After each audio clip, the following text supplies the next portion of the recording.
Hi, welcome back guys. This is your friend, the MHA What If with another fanfiction. This is the 1st part of What If Deku Lost His Soulmate's Phone? All credits for this video go to their respective authors, so please support the real author. Check out the link in the description for more details.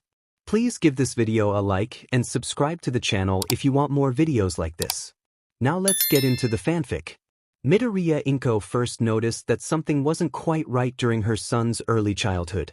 The teal-colored flip phone he had been assigned at BGMI was meant to outline the key events in his soulmate's life by the hour, a sort of future diary, if you will, but unsettlingly, none of the things it predicted were in any way good at all. Mothers of newborn babies were advised to keep their child's cell either on them or someplace safe, as it was common knowledge both that A, were the phone to break, the owner would die, and B, that toddlers were typically incredibly clumsy. This, therefore, meant that the teal-colored flip phone remained safely stowed away in her bedside drawer both throughout the day and overnight. He could barely read yet, she told herself. Once he learned to read, then she'd entrust him with it. It had been a typical morning just like any other, Izuku on the carpet playing with his hero toys in gleeful tones and Inko folding laundry. This time it was her son's treasured all-might onesie, when, after withdrawing to her room briefly to rummage around for a spare hair tie after hers had snapped, she'd seen the notification LED blinking softly against the blue plastic of her son's cell. Although dim, the light stood out at a stark contrast to the darkness within the drawer, and caving to temptation she hesitantly opened the phone. She had only looked at it once before, and it hadn't been nice at all.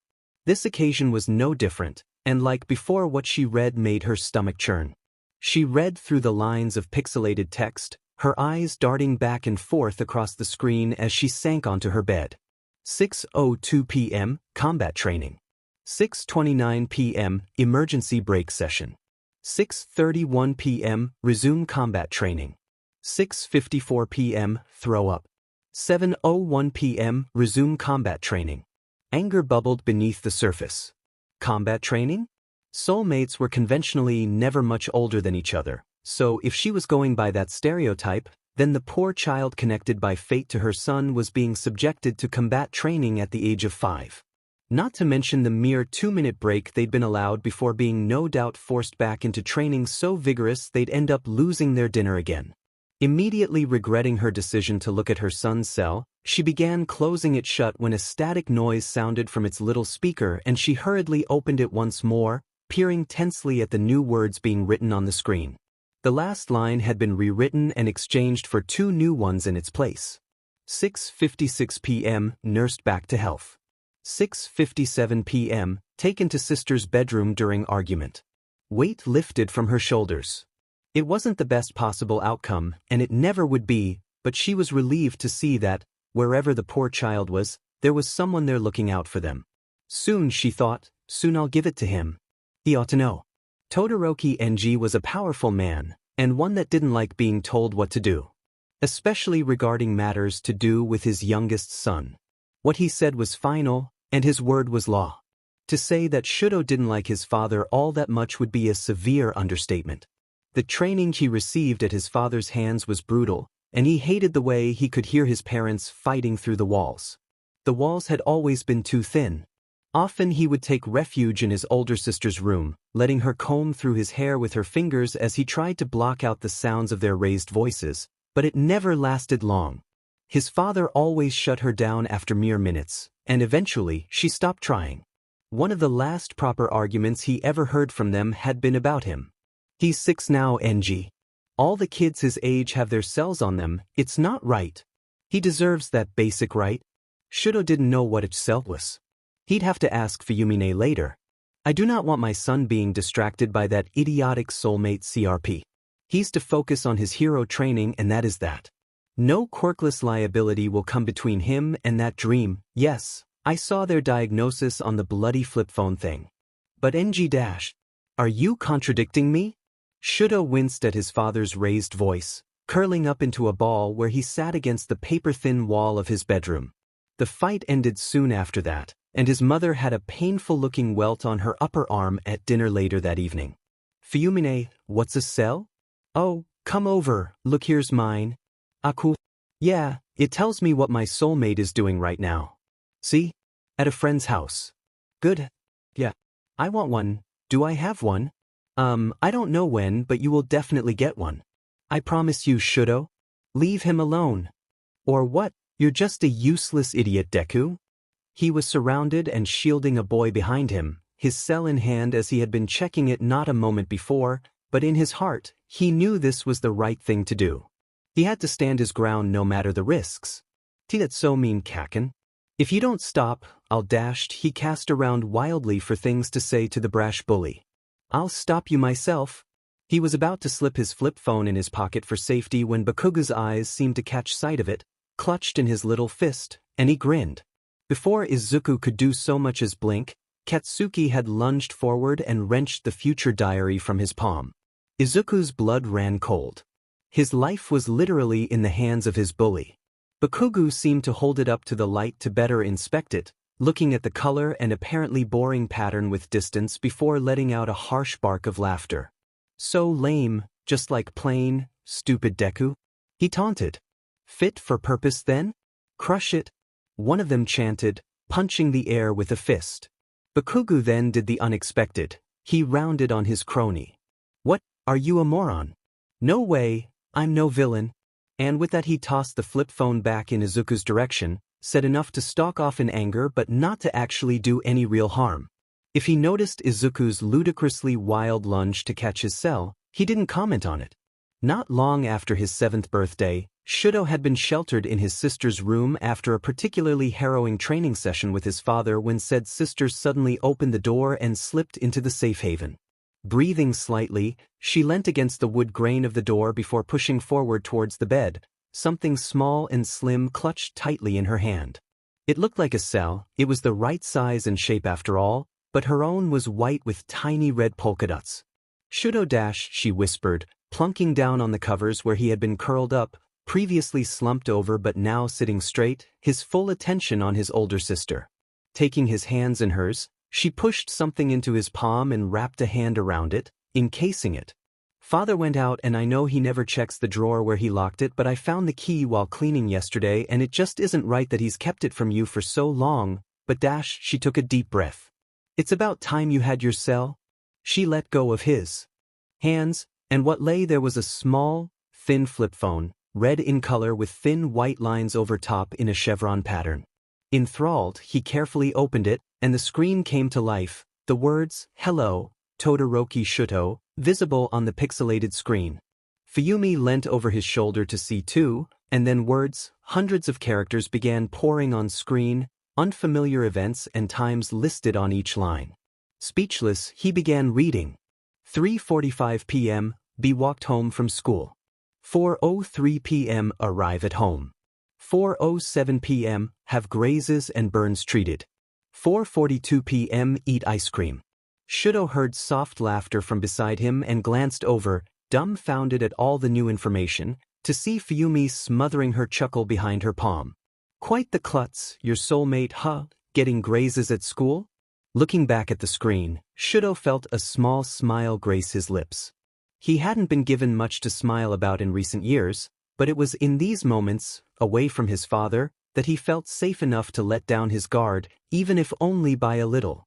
Sliding the small cell into the pocket on his shorts, he reached up and hugged his sister, who in turn patted him gently on the back, smiling softly. He wished times like these would never end. Mummy, what does this mean? Inko paused what she was doing, looking over paperwork, to see her 6-year-old son waving his teal-colored cell in the direction of her face, trying to clamber up onto the couch so she could see it better. Laughing, she hooked him under the arms and lifted him up onto the sofa and gently took the future diary from his clutches, beginning to scan over the words written there before gasping and placing a hand over her mouth. Oh, sweetheart. What is it, Mum? Little Izuku said, his brows furrowing as he tried to get up higher to peer over her shoulder at the cell, clutching the fabric of her blouse. Oh, honey, your soulmate, they're hurting a lot. She said as she discarded the cell on the tabletop, the words 11:07 a.m., laceration to the face, and 11:55 a.m., hospitalized, still visible on the screen. Sniffles could be heard from the boy currently burying his face into her shoulder, And she swiped a tissue from the box on the table, dabbing at the tear tracks forming on his face. I don't want them to hurt. He sobbed in between hiccups, trying to calm down. I know, sweetie, she soothed. But you've got to be strong. For them. She fought back her own tears at the prospect of the painful trials that awaited her only child, and struggled to keep her composure intact. When you meet them, they're going to need you, Izuku. So be strong. Shoto's mother was gone. Having awoken in the hospital and thrown straight back into training, the news had come one night when it had been made official at the dinner table by his own father. She was gone and she wasn't coming back. So you just focus on your training now, Shoto? His father barked, a glint of warning in his eyes. Shoto merely stood and took his plate from the table. He felt totally numb. Carrying it to the kitchen, he proceeded to clean it off and scrub at the crockery, wiping down the same section of porcelain 100 times over in his daze before retreating into his bedroom and not appearing again until sunrise. In future, he wouldn't be able to tell exactly when it had happened, but he'd guess in future that that was the night he vowed never to use his left side again, laying in bed watching the hourly updates on his cell until he fell asleep. Midoriya, my boy. We must get back to work. Okay, just give me a sec. Izuku clicked a few buttons on his cell, scrolling down the hourly log and frowning slightly, his tongue sticking out at the corner of his mouth in concentration. He was atop the hood of a scrapyard car, and had pulled out his flip phone in boredom during his rest break just to get an update on how his soulmate was doing. It was his go-to activity, else he had nothing to do. It wasn't like he had many friends after all. Alright, he called, snapping the screen shut and discarding the cell in the sand beside his bag. He began shifting junk again. Scraps of old vehicles, abandoned furniture and broken appliances were just the tip of the iceberg in this area, and Izuku had already shifted a great deal of it since meeting his mentor and starting his one-for-all training regime. My boy Izuku's was concentrating so hard he barely heard All Might's call, and briefly stopped heaving the rusted fridge to huff out a wheezy yeah in reply. You're highly invested in your cell, everything alright? Yeah, he puffed out, starting to pull the heavy weight of the appliance again. That I just like to make sure they're okay when I have the chance, you know? Indeed. Very noble of you, my boy. All Might boomed. His training went on for a while longer in silence, and Izuku began to wonder whether his own mentor had a flip phone of his own. He must do if he was walking and talking, though Izuku had never once seen him with any kind of phone other than his actual phone, and that couldn't be the future diary since he'd seen All Might take a photo of him with it, and that certainly wasn't a feature his future diary had. Perhaps he didn't keep it on him? All Might did transform a lot, and would, therefore, risk damage to it if his clothes ripped and he lost it. He was also the world's greatest hero. Izuku supposed not a day went by where he wasn't put in life-threatening situations, and adding a breakable object that literally held your life within its confines into the mix was surely a foolish move. Then again, he'd seen a cell case on nearly all hero outfits these days, usually around the waist or hidden away in a jacket pocket for protection. Midoriya, my boy. What are you muttering about down there? Flustered that he had been quietly voicing his ramblings without realizing it, no less in front of the very person the ramblings had been about, he flushed crimson and shook himself, shooting an apologetic look All Might's way. I was just wondering if you had a future diary, All Might? Steeling himself for a good talking to, he tried to explain himself. Only I've never seen you with one. It would make perfect sense if you didn't carry it around, mind, and I know soulmates can be platonic, that's not even uncommon these days, and the news never dash. Whoa there, catch your breath. All Might guffawed, leaping down from his bird's eye perch on a large tractor and landing flashily in the sand. Izuku's shoulders relaxed, the tension leaving him as he realized All Might wasn't offended. Yes, I have a future diary, as every other living person on the planet does, my boy. Why yes, of course. Midoriya stammered, wondering cautiously what the man before him would say next. I just don't take to carrying it around with me anymore. No point really, not when you're the symbol of peace, and everyone's safety is your top priority. He let out another bellowing laugh before powering down unexpectedly in a whoosh of smoke. Hacking slightly, he wiped at the corner of his mouth. Really ought to get a hang of this. Can't be doing that in a pressuring situation. Izuku watched as his mentor leant against the refrigerator he had been pulling minutes previously and sighed, taking that as an invitation to stop training for the day and lean against the scrap beside his mentor. He couldn't help but feel deep in his heart that All Might wasn't telling him the whole truth, but really, it wasn't his place anyway. He shouldn't have asked in the first instance. The sun was sinking low below the horizon already, and he'd need to be back soon if he wanted to avoid worrying his mother. The man beside him continued talking. I know you're probably worried about it, but don't be.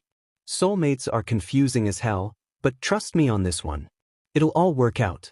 So will everything else. Izuku watched as he reached out a hand cautiously and, after a moment, gently ruffled his hair. Though small, the gesture was immensely comforting, and he suddenly found himself missing the long-lost father-son relationship he'd never had. Why? All of a sudden, the man beside him seemed to expand, and in his place stood All Might in all his glory, beaming down at Izuku with that famous, winning smile. Because I am here. The day of the entrance exam came, and despite not being one to swear much, no such other vocabulary could properly do his situation justice.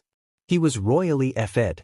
Having ingested All Might's hair earlier that morning, a secret that he will take to his grave, he was now panicking about how long it'd be before it took effect.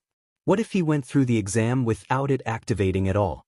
What if it did activate and all his limbs were ripped off? Would it be painful?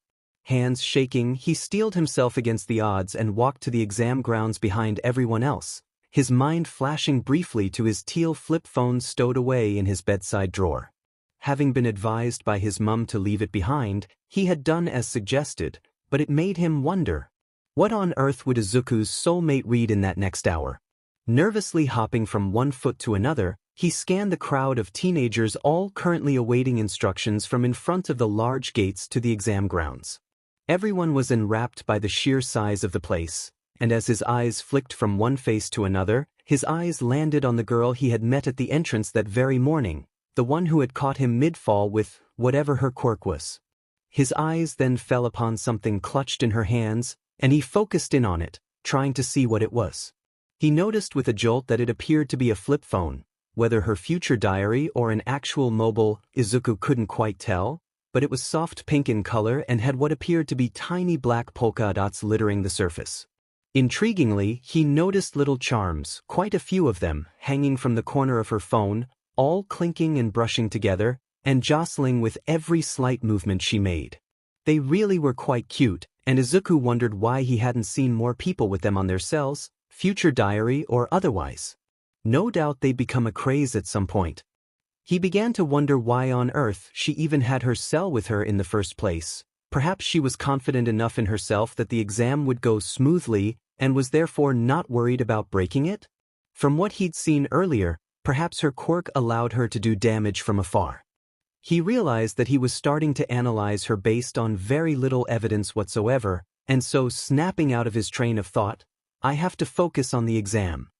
He realized with a guilty jolt to the stomach that he ought to thank her for helping him at the school gate, but when Present Mick's booming voice sounded over the area, his mind was focused on far more pressing matters. Shoto stared at his phone incredulously as he lay in bed, anxiety building in his chest. 10:59 a.m. Reminds self to buy a phone charm. 11 a.m. Begin entrance exam. 11:27 a.m. Break femurs and write humorous.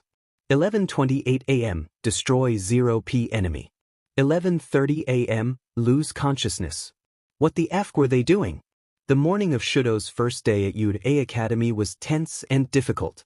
Breakfast for the Todoroki household was never a song and dance, and usually he simply grabbed a bowl of, well, anything, and retreated back into his room, if at all, but today NG had called a meal especially in light of the occasion. The only sounds that could be heard at the table were that of the clinking cutlery against porcelain and the almost indistinguishable clicked of both Shoto and Fuyumi's flip phones, her own real phone, and his future diary. NG had long since discovered his hidden possession of the object, and Shoto had been severely punished for having stolen it from his father, absurd because it was his future diary. He had taken the blame for Fuyumi, and had also rejected her apology. She had nothing to apologize for after all, it wasn't her fault their father was an a-hole. It had seemed, however, that NG Todoroki had had enough of his children's poor table manners, and so barked, "Get off them." When no one moved, he hissed, now venomously, and the siblings sighed, putting their respective devices on tables or in pockets. "Now," he said, more collected. "Shoto, you've got a big day ahead of you." Shoto did not for 1 second believe that his father was going to give him any sort of reassurance to calm his nerves, and he narrowed his eyes at the tamagoyaki on his plate in anguish. "You are to use your left side in any training today, do you understand me?" There it was. Refusing his father outright would mean a one-way ticket to turning up on his first day with fresh bruises, and so instead he opted to swallow his qualms and say nothing. Do nothing. Show no emotion either way. Wipe the slate clean. His father was watching him like a hawk, his eyes reduced to slits, and Shoto could almost hear Fuyumi's bated breath rattling around in her lungs, trying desperately to escape. "Go and get ready." NG spat, malice dripping from every syllable. He didn't need telling twice. Grabbing his cell from the tabletop, he picked up his dish and took it quickly to the kitchen, loading it into the dishwasher and making his way to his room. Anything to get away from him. He was changed and ready in 10 minutes flat, nervously flattening his hair down over his left eye before grabbing his bag, phone, future diary and making a beeline for the front door. He had left the building and was almost at the road when a voice called him back. "Shoto." Turning around slowly, he saw his older sister stood nervously in the doorway to their house, shifting anxiously from foot to foot. He allowed his face to relax into the tiniest of smiles for a brief second, but that was all the permission she needed. Breaking out of some kind of invisible restraint, she hurried forward and seized him in a tight hug as though he may dissipate if she ever let go.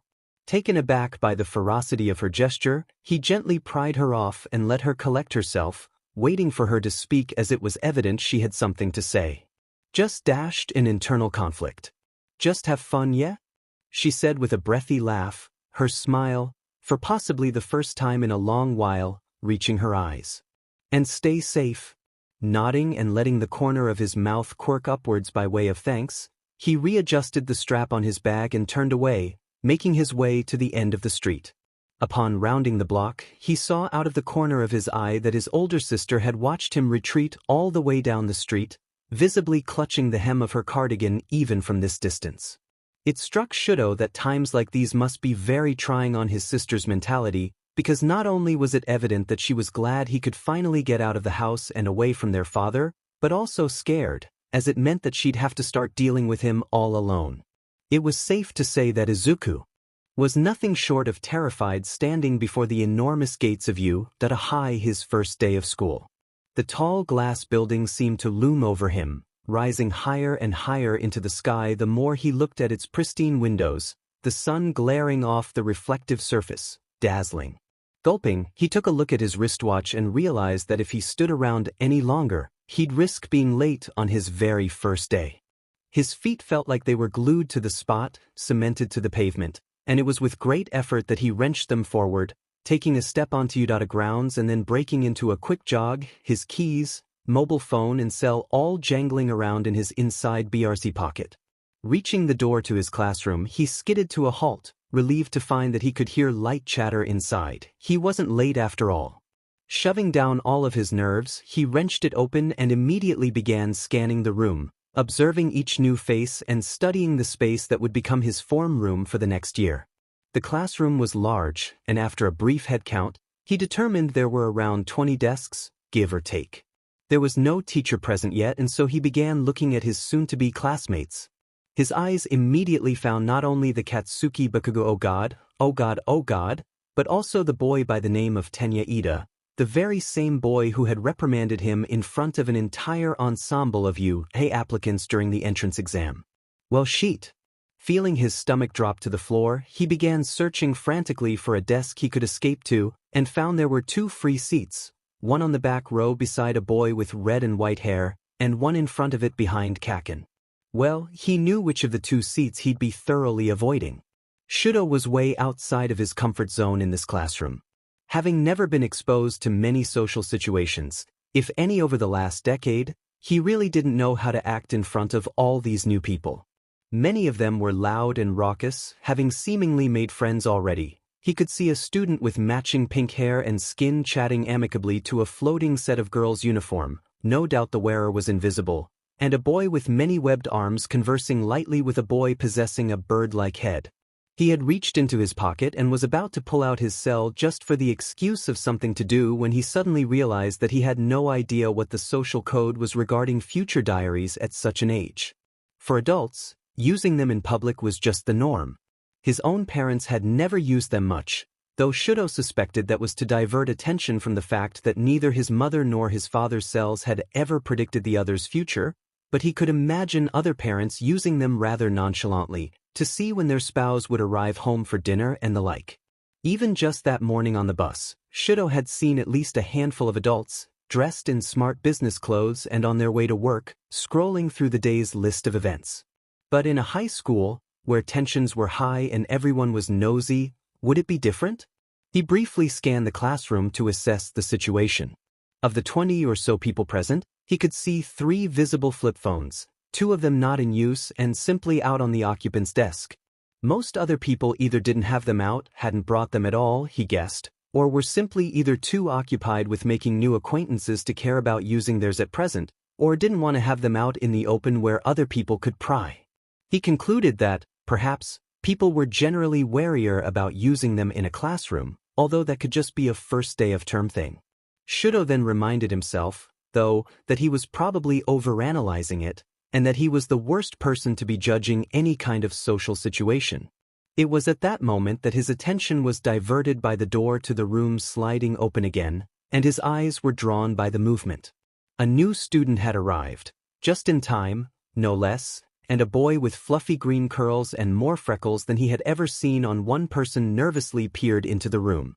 He looked almost comically afraid of what lay before him, and Shoto couldn't help but silently feel bad for the boy when the overzealous character of the Ida boy suddenly approached him and tried to make conversation. He propped his elbow up on his desk and sighed into his palm. Teenagers were unpredictable at best. It was during their physical quirk test that very morning that Shoto realized with a sinking feeling in his gut that not sitting the entrance exam like everyone else due to being accepted on recommendations had its drawbacks.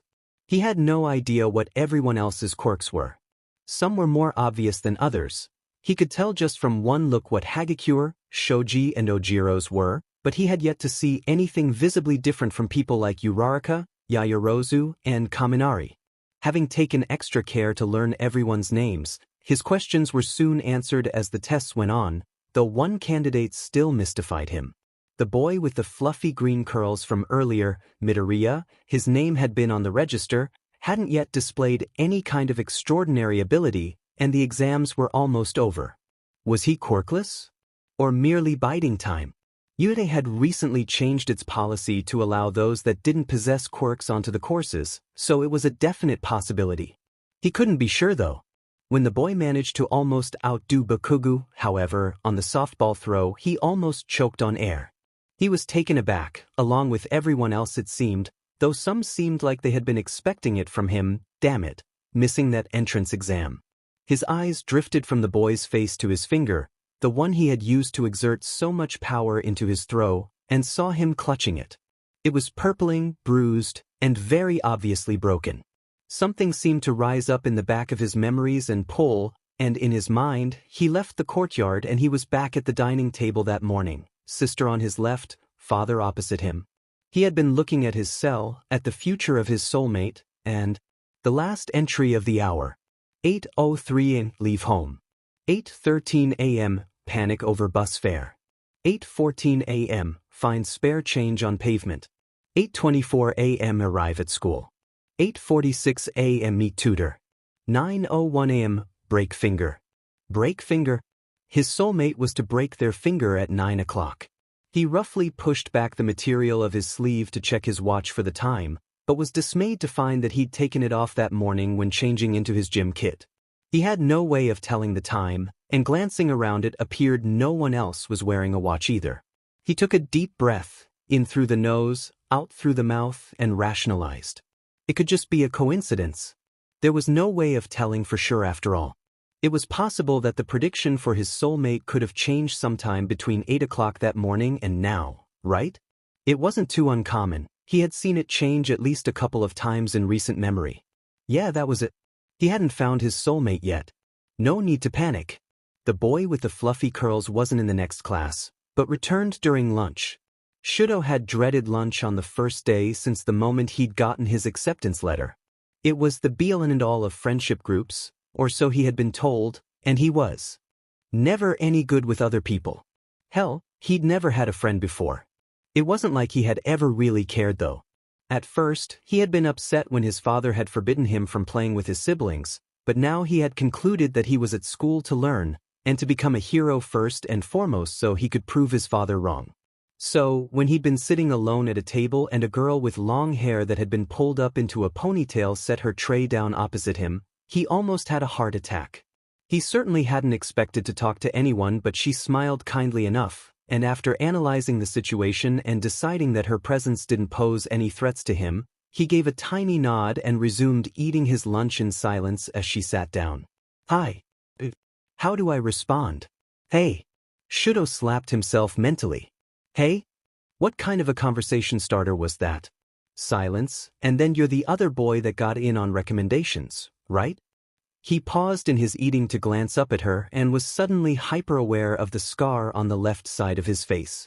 The compulsion to nervously flatten his hair down was strong, but he resisted and instead settled for smoothing out the creases in his uniform's blazer. Yeah, I am. And it felt wrong to not do anything after that. So instead he decided to extend a hand out across the table for her to take, and said, Todoroki Shoto. She grasped his palm and smiled at him. He noted that she had quite a strong grip, and replied with a confident, Yaozu Momo.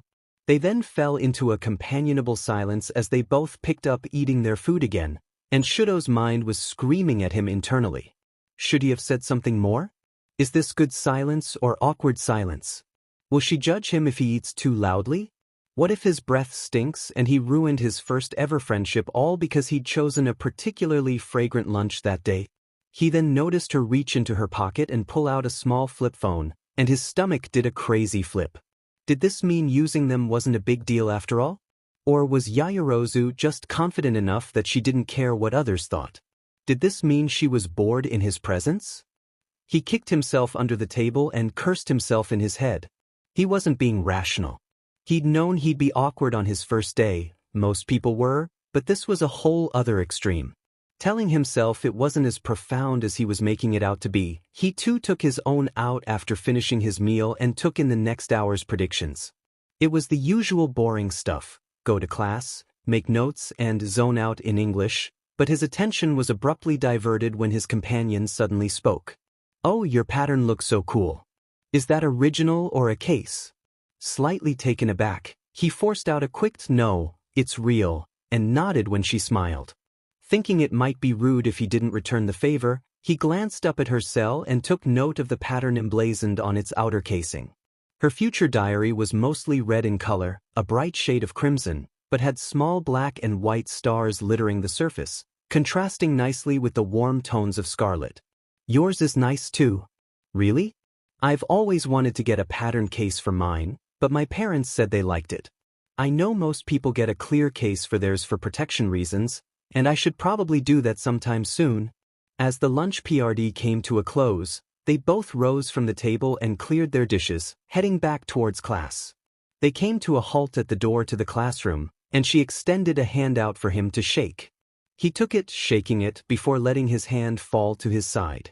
Well, it was nice talking to you, Todoroki.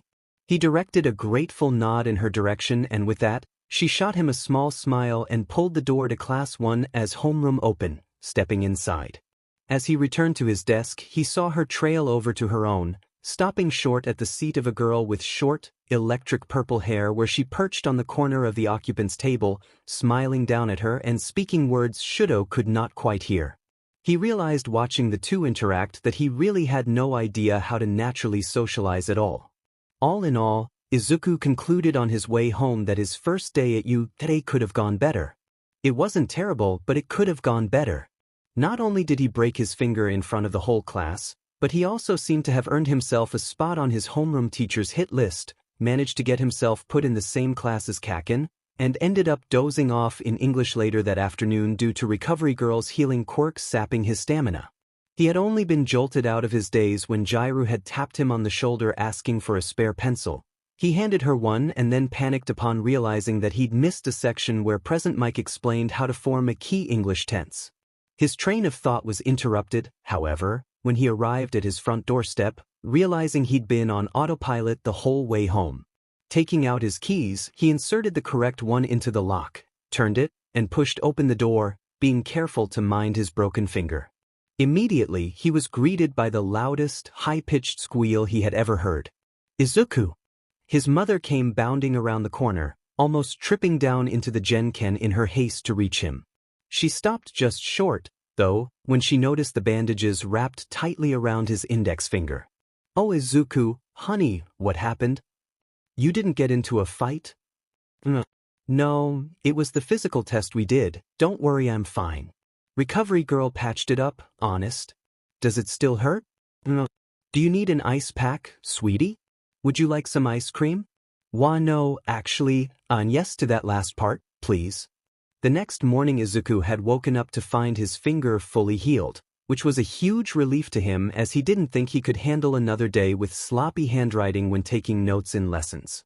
His classmates seemed in awe of how quickly it had healed too, apparently. "Whoa," Uraraka exclaimed, holding his finger at eye level and inspecting it as though looking for scratches or bruises. "Wow, recovery girl is amazing." "Yes, indeed, it would appear so," Ida commented, fixing his glasses where they had slipped down on the bridge of his nose. "It is quite remarkable." He laughed nervously, trying to shake them off. It wasn't that he didn't want to talk to them, nothing would make him happier than getting to spend time with actual friends, it was that their first lesson of the day was about to start, and he didn't want to be told off for misdemeanor when he seemed to already be on his homeroom teacher's bad side. He could only hope that the man hadn't returned to the staff room after the Quirk test and immediately trodden his name through the dirt with all the other teachers. He shook his head slightly, reminding himself that, no, the teachers at UA were professionals that wouldn't go around throwing their students under the bus. Right? Wow, he really needed to get his mind off things. His friends had returned to their own desks, and so he glanced around for something to do. No one sat to his left, and the desk in front of his belonged to Kaken, who was currently sitting with his feet up on his table, talking to Siro and occasionally letting out a bark of laughter. Tokoyami, sitting diagonally from him, was conversing with Koda, and so the only other person he could talk to was the boy to his immediate right, Todoroki Shoto. Todoroki was rather stoic and quiet, currently sitting with his elbow propped up on his desk and his chin resting on his palm, his face turned away from Izuku's. It didn't look as though he was interacting with anyone, however, so all he had to do now was find a way to break the ice. Izuku's eyes raked over the boy's desk and spotted a flip phone, lying face up at the corner of the table near his elbow. It was primarily red in color, with elegant white chevron details across the surface, and the pattern seemed to shine thanks to the clear protective case he had put on it. He thought, rather foolishly, that it suited him. Foolish because he barely knew the guy. But perhaps now was the time to change that, if they were going to be sitting beside each other the rest of the year, and what better way to spend the time than making new acquaintances? Plucking up his courage, he cleared his throat with a brief cough and spoke. Excuse me dash. The boy seemed to have heard him, as his head raised a little off his hand and slowly turned to face him, shifting his weight to better get a look at who had addressed him. The boy's palm came to rest on the wooden desktop, and for the first time, Izuku got a proper look at his face. Any smart or witty conversation starters left his brain in an instant, as Todoroki certainly lived up to his pretty boy title. His hair, snowy white on one side and red on the other, holy see, is that natural? Fell across his face and into his eyes slightly. He possessed heterochromia, one eye a deep brown and the other a bright blue, and Izuku felt winded just looking at him. He barely even registered the scar across the left side of the boy's face, but when he did something strange from deep within his memories, from long ago, seemed to tug on his mind, seemed to rise to the surface. A long complicated word he couldn't understand, they're hurting Izuku, and then going to his room to look up the word's meaning. Laceration, a deep wound or tear in skin or flesh. He jolted back to the present day and mentally shook the memory off. Now is not the time to be thinking about your soulmate, he told himself. The boy ped his head to one side in a questioning manner, which reminded Izuku that he had engaged this boy's attention for a purpose. Your phone? He pointed to it lamely. The pattern's really nice. It's quite striking, almost elegant? Pretty? The boy before him seemed to sit up straighter as he realized what Izuku was talking about, his eyes widening a fraction as he glanced at said flip phone and then back to Izuku's face. If he hadn't read Todoroki's face incorrectly, he'd almost say he looked slightly afraid. Thank you. Yeah, Izuku plowed on, bolstered from having a positive response and trying to show his classmate that he had nothing to worry about. He meant no harm. It suits you. Just thought I'd let you know. For a brief, blissfully ignorant moment, he wondered innocently why the boy beside him looked so taken aback, shocked, and almost embarrassed. And then it struck him, and he almost sheet himself. He had essentially just called the boy pretty, to his face. He felt the heat of embarrassment immediately rise to his face and fought to suppress it, and thank the heavens, someone must be watching over him from above, for he had never been happier to see a teacher enter the room in his life. Izuku had known all his life he was quite awkward, muttered all the time, and had a habit of getting embarrassed in front of other people, but that he'd really outdone himself this time. When Shoto had discovered that All Might himself was to be teaching him in his first year at Uta High, a sheet-eating grin had made its way onto his face for the first time in years. No better way to PSS off his dad than having his son taught by his ultimate rival for a whole year. In that respect, he had been looking forward to their first lesson with said pro-hero, but now, sitting before the man, he wasn't hearing a word he was saying. All he could focus on, in the weirdest way, was the interaction he'd had with Midoriya, the starstruck look the boy had worn when Shoto had turned around. Like recognition of some sort. Okay, all of you, go and get changed, and I want all of yourselves safely away, alright? The room suddenly erupted with motion as the walls opened up and revealed everyone's tailored hero outfits for the first time. People scrambled to grab theirs, and standing up slowly, in a sort of haze, Shoto made a split-second decision. Where other people had stowed their future diaries into bags and desk drawers, he swiped his from his desk and slipped it into his pocket before locating outfit number 15, taking it from the shelf and following the rest of his class to the changing rooms.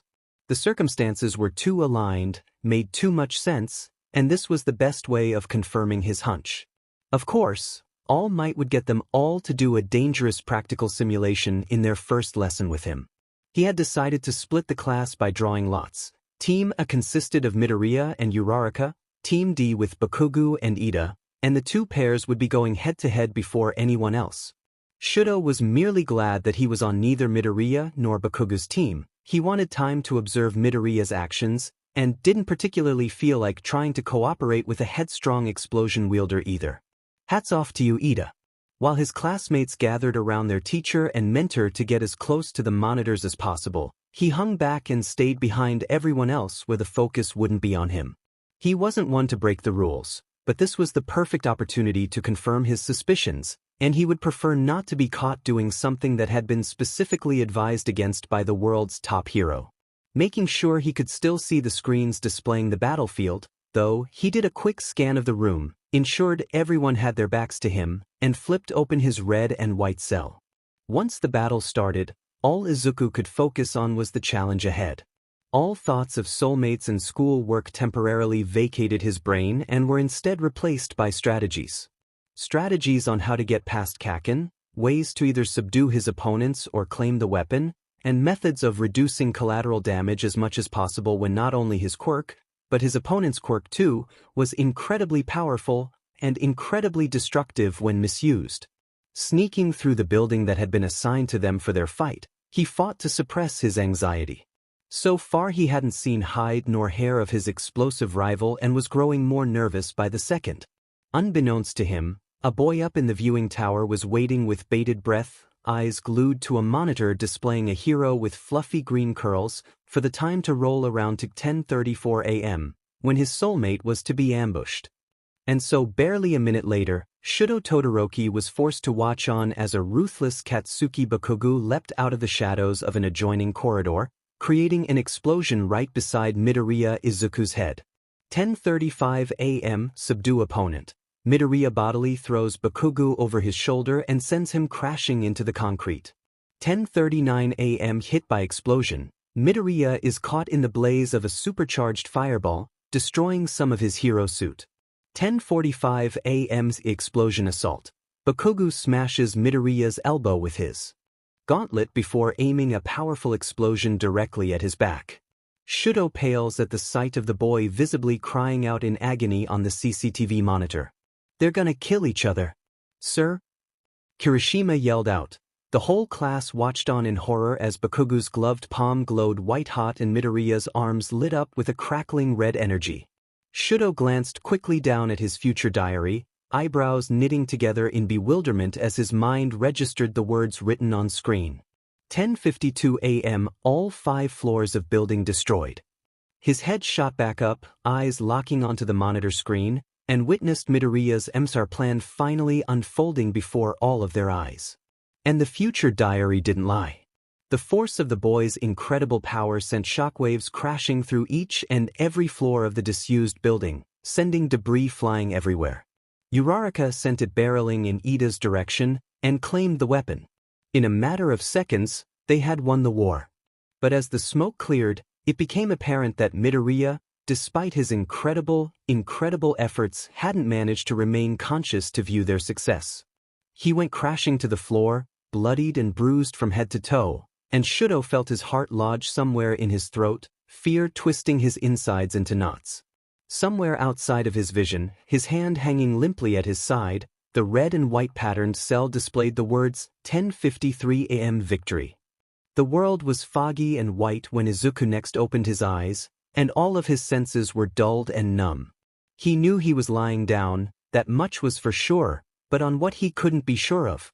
All he knew was that it was soft and fluffy and comfortable, and that if he moved at all he might lose that. Trying to burrow deeper down into the softness below him, he felt something restricting his arm and keeping it bound in place, and so, with much difficulty, he tried to sit up so he could at least see whatever it was. Struggling to right himself, he used his other arm to wipe the sleep out of his eyes groggily, and blinking away the last remnants of fatigue, he looked at his surroundings. Golden sunlight was streaming in through the large windows and falling across almost every surface in the room, casting sharp, dark shadows anywhere its glow couldn't reach. The air was warm and still, and the room was almost completely silent, aside from the slight rustle of his bedsheets, the creak of the bed springs as he shifted his weight under the covers, and the sound of his own quiet breathing. The walls were white, there was a curtain strung up and drawn around his bed, and he realized after looking around that he was in fact inside an infirmary. With a jolt, he looked down at his right arm, and saw that he couldn't see the skin there. It had been wrapped up snugly in soft bandages, and he found that when he tried to move it, there was a dull ache rather than the typical sharp pain as he had been expecting. Rather than the agony of a fresh wound, the pain felt weeks, or even months old. It appeared that Recovery Girl had patched him up once again. Just then his thoughts were interrupted by a soft click and the sound of squeaky hinges as the door to the medical room was pushed open from the outside in. Izuku could see the dark outline of a figure through the thin divider that separated him from the rest of the room, moving around near the wall to close the door behind them. The person shuffled closer, taking hesitant steps, their form growing larger and larger with each one, and Izuku mentally prepared for the curtain to be wrenched back and, "Young Midoriya, may I come in?" That was all might. And from the looks of his silhouette, he wasn't in his hero form, shorter, thinner, hunched over. He had come to visit him. Izuku hurried to give the man a stammered response in the affirmative, not wanting his mentor's natural appearance to be exposed should someone walk into the medical room, and All Might stepped around the divider. He looked paler and gaunter now that Izuku could properly see him, and tiredness marred his already worn countenance.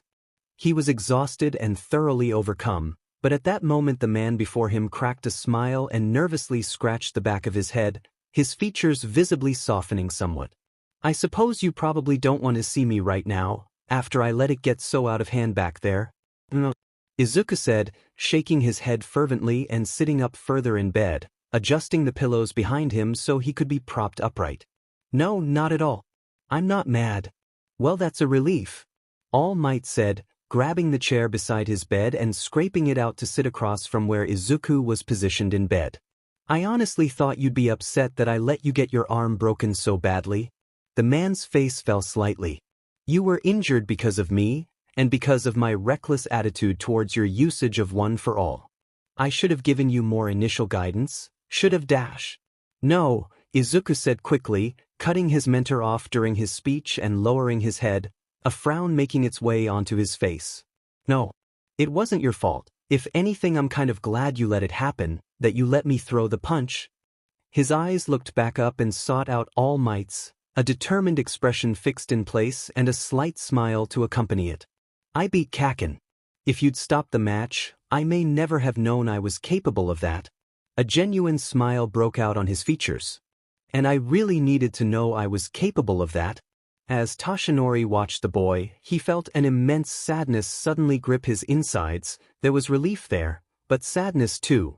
He had known Midoriya's relationship with the Bakugo boy was strained at best. That much was evident to anyone present when the two boys were anywhere near each other, but Midoriya's expression, it gave away too much in that moment, and he suddenly found himself suspecting with a sickening feeling that, perhaps, the poor boy sitting before him had been forced to deal with far more than Toshinori had initially thought. He needed to change the topic as he could feel the air beginning to grow somewhat awkward, though maybe that was just him.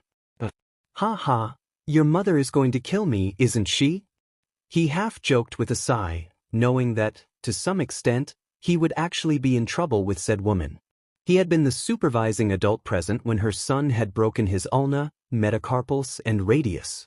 Midoriya's face drained of all color and he quickly looked down at his bandaged right arm, as though suddenly realizing that most mothers were never happy about seeing their child with over 3 different broken bones. She freaked out just yesterday over the finger I broke in Mr. Aizawa's class. Toshinori chuckled, possibly in an attempt to quash his growing panic, and jokingly said, guess I'd better start digging my grave then. Midoriya had started flapping then, exclaiming things like, don't say that, and she's intense but I doubt she'd go that far. And Toshinori couldn't quite keep a fond smile from his face, the very corners of his lips tugging upwards in amusement as his protégé rambled on. The boy wasn't unhappy with him in the slightest, it seemed, and Toshinori found in that moment that he was immensely grateful for the fact that the boy had such a brave, forgiving heart. All Might departed soon after, muttering about having avoided a start-of-term teachers' conference for too long already, and that he really should get a move on if he wanted to keep his job, and Izuku was left alone in the unbelievably clean infirmary with only the silence and his own thoughts to occupy him.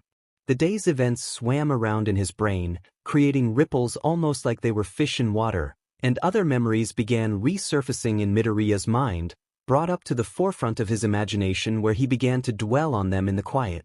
He thought of his match with Kaken, of his opponent's enraged, desperate face and tension-lined form, and how the match had ended almost too quickly for any of them to see.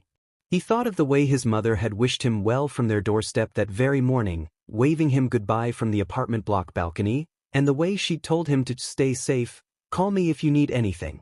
How mortified she'd be when he eventually came through the door.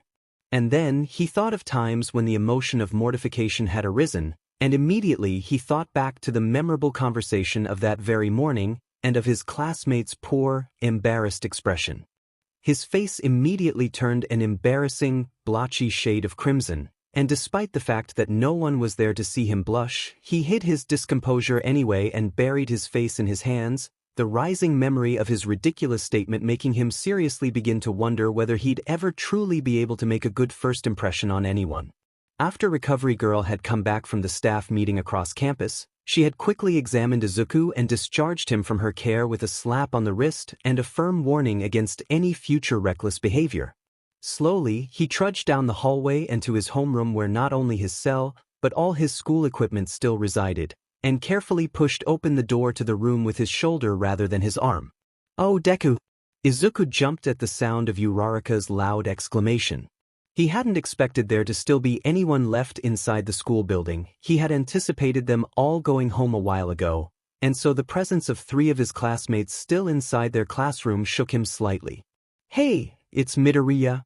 Kirishima and Uraraka stood among the row of desks, and had clearly been collecting forgotten books as each had a mountain of arithmetic volumes piled up in their arms.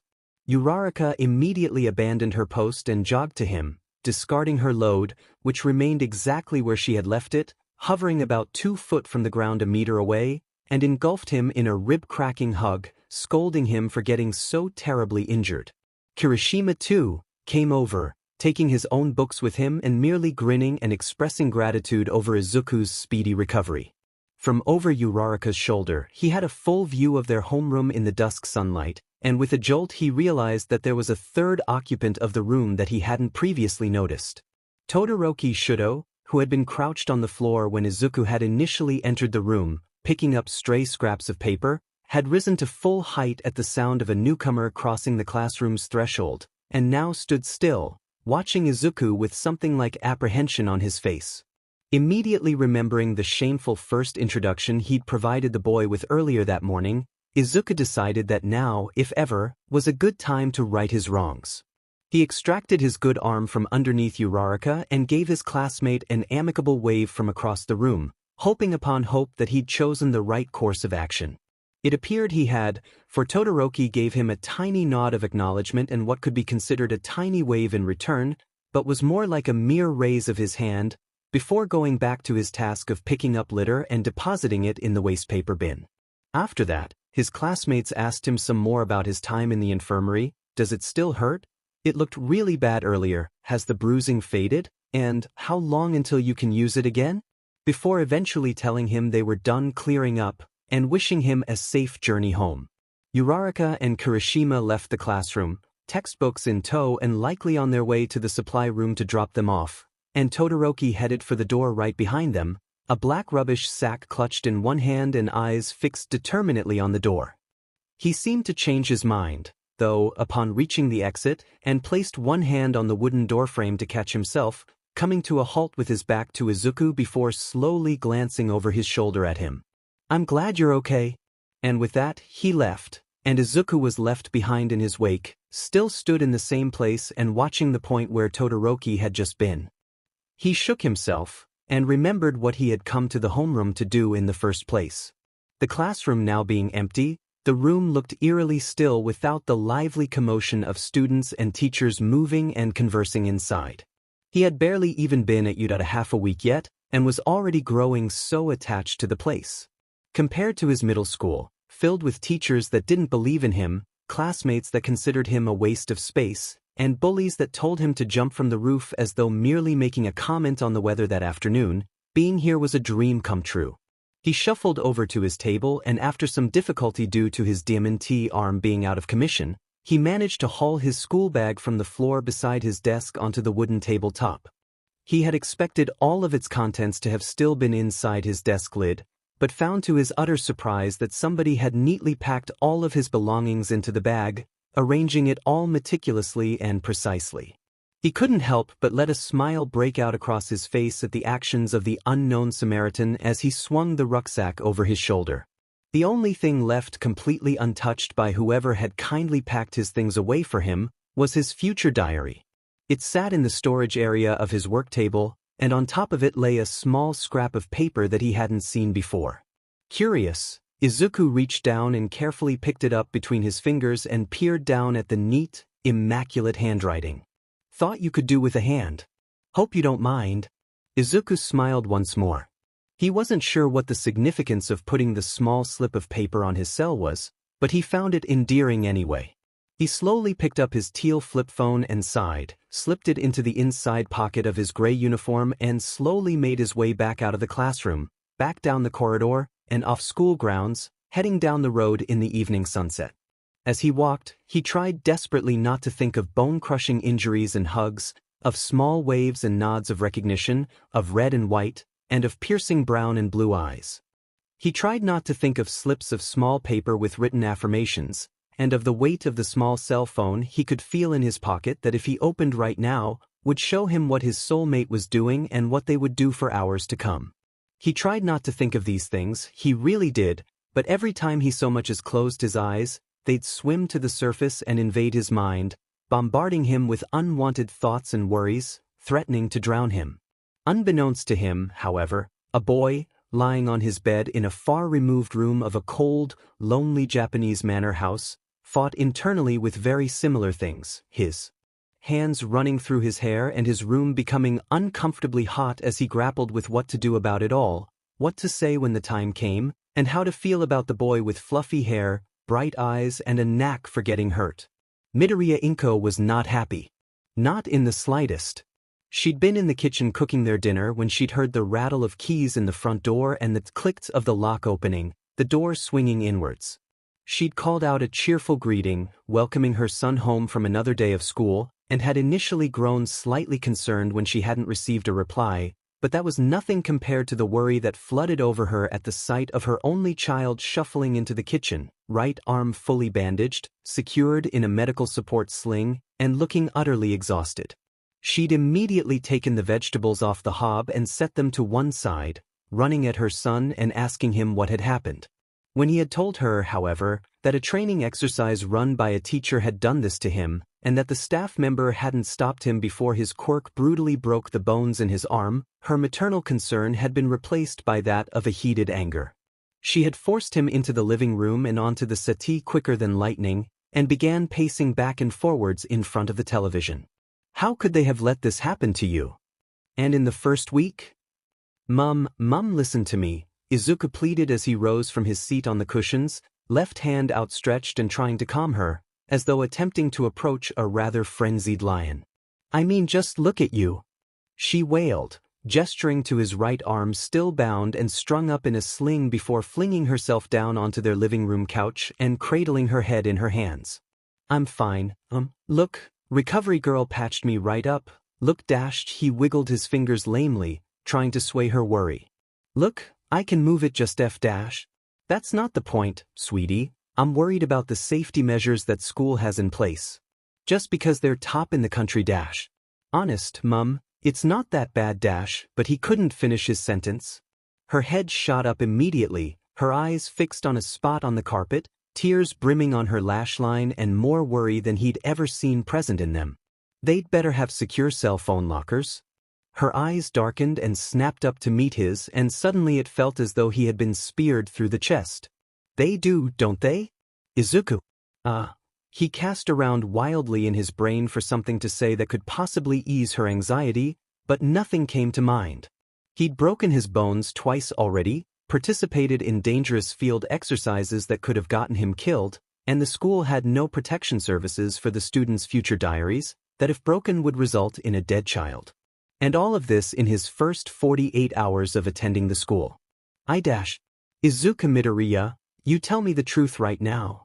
Not wanting to be on the other end of his mother's wrath, which was terrifying compared to her normally calm and collected manner, he gulped, having no other choice. No, they just make us put them in our desks or bags. That's it, she said, standing up abruptly, and Izuku felt his stomach drop like a stone. That's it, I'm having a word with your teacher. I'll go in tomorrow dash. What? No. Mum dash. Which teacher was in that lesson today? All Might Mum, no you can't. So help me I will. Number one hero or not. Mum. Toshinori really had to get a grip on his time limit now that he was at risk of powering down in a room of unaware teenagers.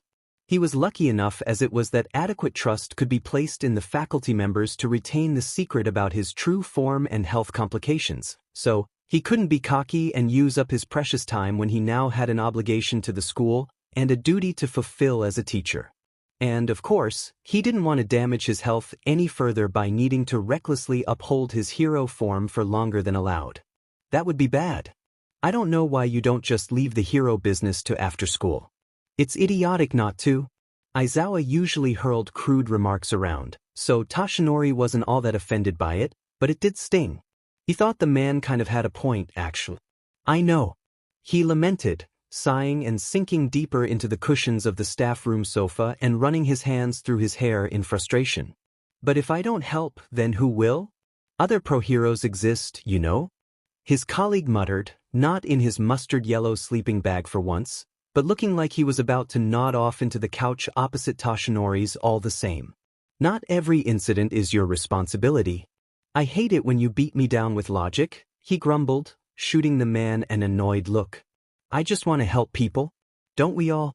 Aizawa huffed, standing from the settee and trudging over to the small kitchen area in the staff room, loading the coffee maker with water and rubbing his face with his free hand, sighing. Just don't do it again. I'm not going to cover your classes every time you dash. He was interrupted by a loud knock at the door and he groaned, putting down the pot of black coffee and moving to open it for whoever was on the other side. Wrenching it open, he was greeted by the school office secretary, looking frazzled and stressed. Ignoring Aizawa totally, allowing him to sulk off back to his coffee pot, she began to speak very quickly. All might, there's a woman at the gates, says she's the mother of one of your students, wants to talk to you. Now, Toshinori said, incredulous. My morning class starts in 10 minutes. Yes, now, she's very insistent. Something about her son dash. He frowned, furrowing his brow and rubbing his chin, thinking over his options quickly. The lesson today was rather a key one, as his students would be partaking in simulations to teach them the importance of the reduction of collateral damage, and really, this parent didn't have a scheduled appointment, so he'd have to turn them down at least for now. He shook his head apologetically. I'm sorry, Nodoka, I just can't, my third year's dash. What do I tell her then? The woman in the doorway all but lamented. She's very persistent, All Might said she'd demand a home visit if she couldn't be seen right now. Toshinori groaned, trying to ignore his colleague who was giving off some incredibly strong Morphle You vibes from the corner of the room. Fine then, we'll do that, he said, smiling weakly at the diligent staff member by way of apologies. Which student's mother are we talking about here? Midoriya Izuku's, he's a first year, class 1A I think. But he stopped hearing her from the moment she'd uttered the boy's surname. He knew exactly what poor Midoriya's mother wanted to discuss. And he was in deep waters with this one. From across the room, he heard Aizawa snort into his coffee at the look on Toshinori's face, and he sank down onto the sofa again, wishing it'd swallow him up. He was so screwed. Shoto usually arrived at school in the early morning. The quicker he leaves the house, the better, and when Midoriya finally arrived in the homeroom the next morning, he had been given plenty of time since the previous afternoon to mentally go over every possible scenario and outcome that could occur. He wasn't sure how he felt about the idea of this almost stranger being his soulmate, but he supposed until anything actually happened, he had no justifiable reason to outright reject anything yet. It also meant that anything could still happen, and that the situation could be crafted into one that benefited and suited him, but Shoto had roughly shoved that idea from his mind the moment it had arisen. He may not quite know what was going to happen, and it may scare him and render him speechless when Midoriya so much as made his way into his thoughts. But if there was one thing Shoto was certain of, it was that he refused to be manipulative. He refused to become anything like his father. And for that reason, he had resolved to merely let it all play out around him. He would neither immediately accept nor reject anything, he wouldn't use anything to his advantage, and he certainly wouldn't tamper with fate. That'd be like trying to swim against the current of a whitewater rapid. Dangerous, foolhardy, and a total waste of stamina. Back in the 1A classroom, his thoughtful daze was suddenly shattered by a loud thud coming from somewhere on his left, and Shoto had the sensation of abruptly falling back to earth. Slowly, he turned his head to investigate the source of the sudden jarring noise, and found a boy with curly, erratic green hair and an arm in a sling sat at his desk with his face flat against the hard wooden tabletop. The boy then began lifting his head up from the surface and bringing it down once more, slamming it over and over into the desk. Shoto usually kept to himself, but Midoriya was at risk of giving himself a horrible bruise on his forehead if left to continue, and Shoto couldn't simply sit by and let the boy accumulate more injuries.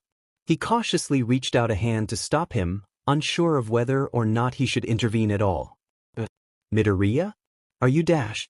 But he jerked his hand back out of shock when the boy's face appeared out from underneath his mass of green curls. He turned his head against the table to face Shoto's own, his left cheek still pressed firmly against the hard wooden desk's surface and his hair falling in his face, causing him to occasionally heave out a puff of air to blow it away.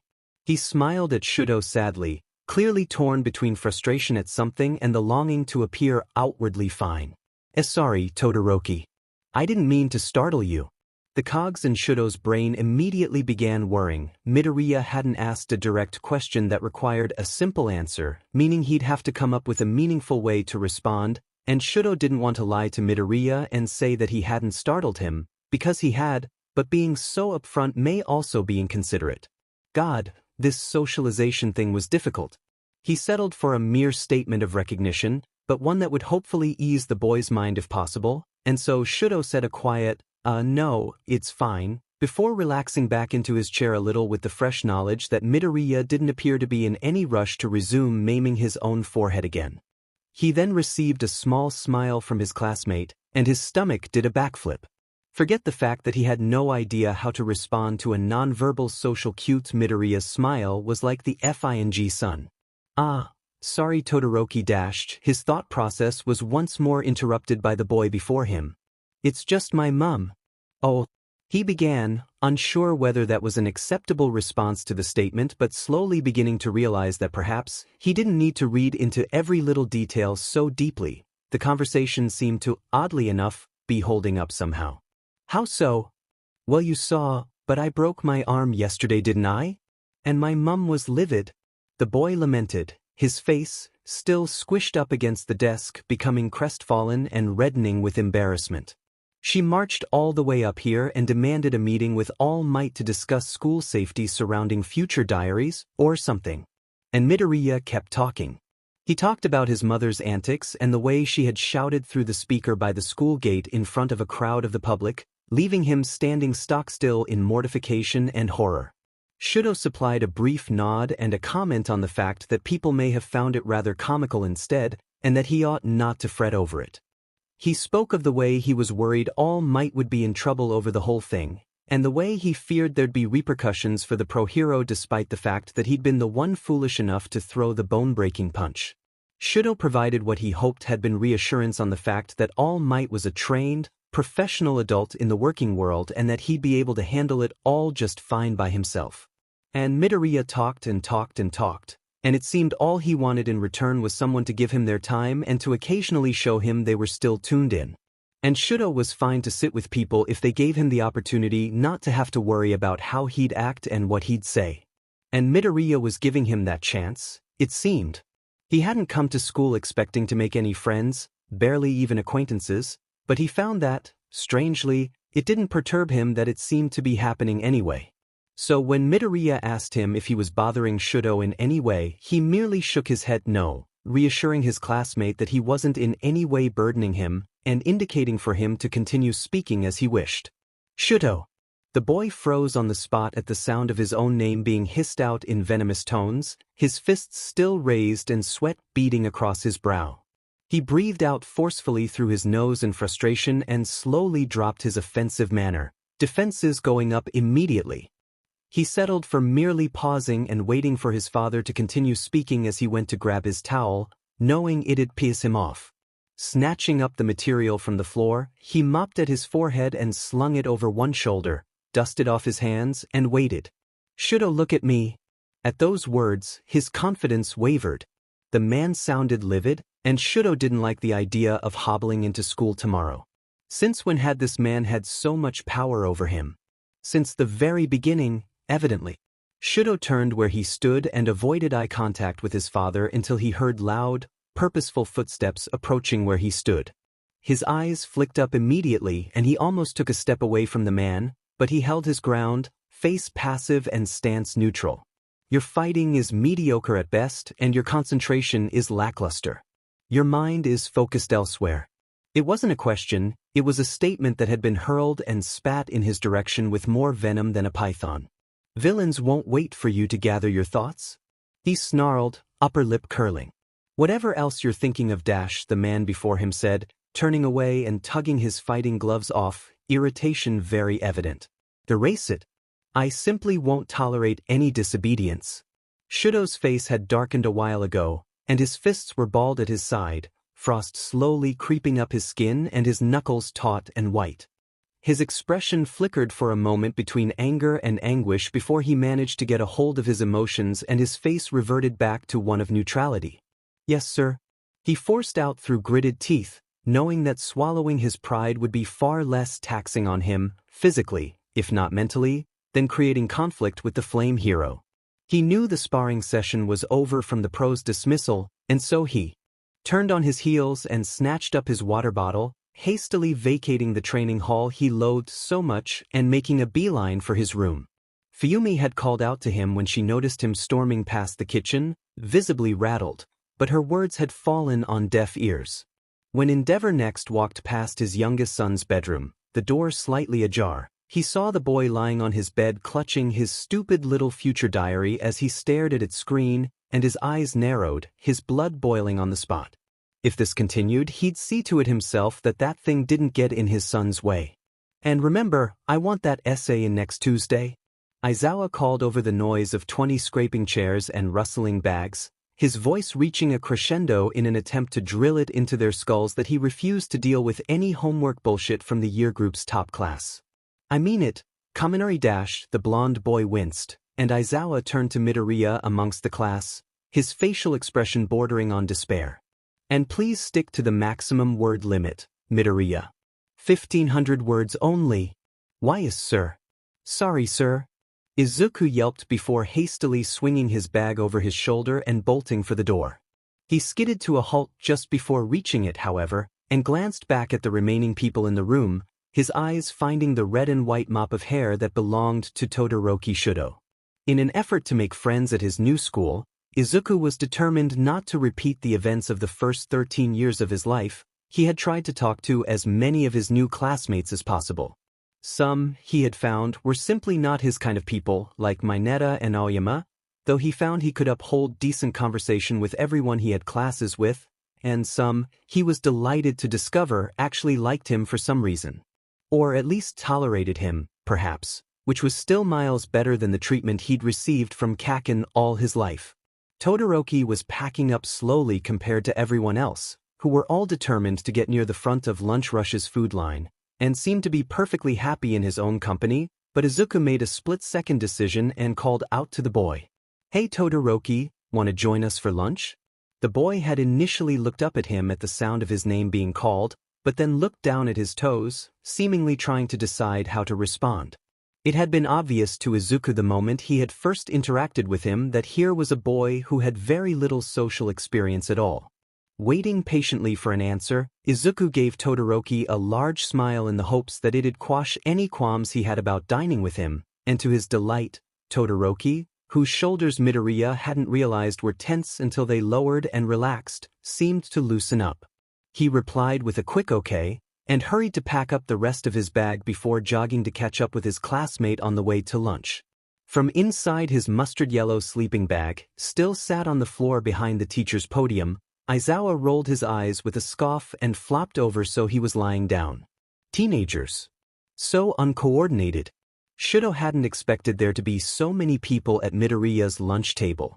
Around half their class, give or take a few, were seated there, already chatting raucously and eating together, and Shoto stood stock still off to one side, tray with his own food clutched tightly in his hands and dread rapidly accumulating in the pit of his stomach.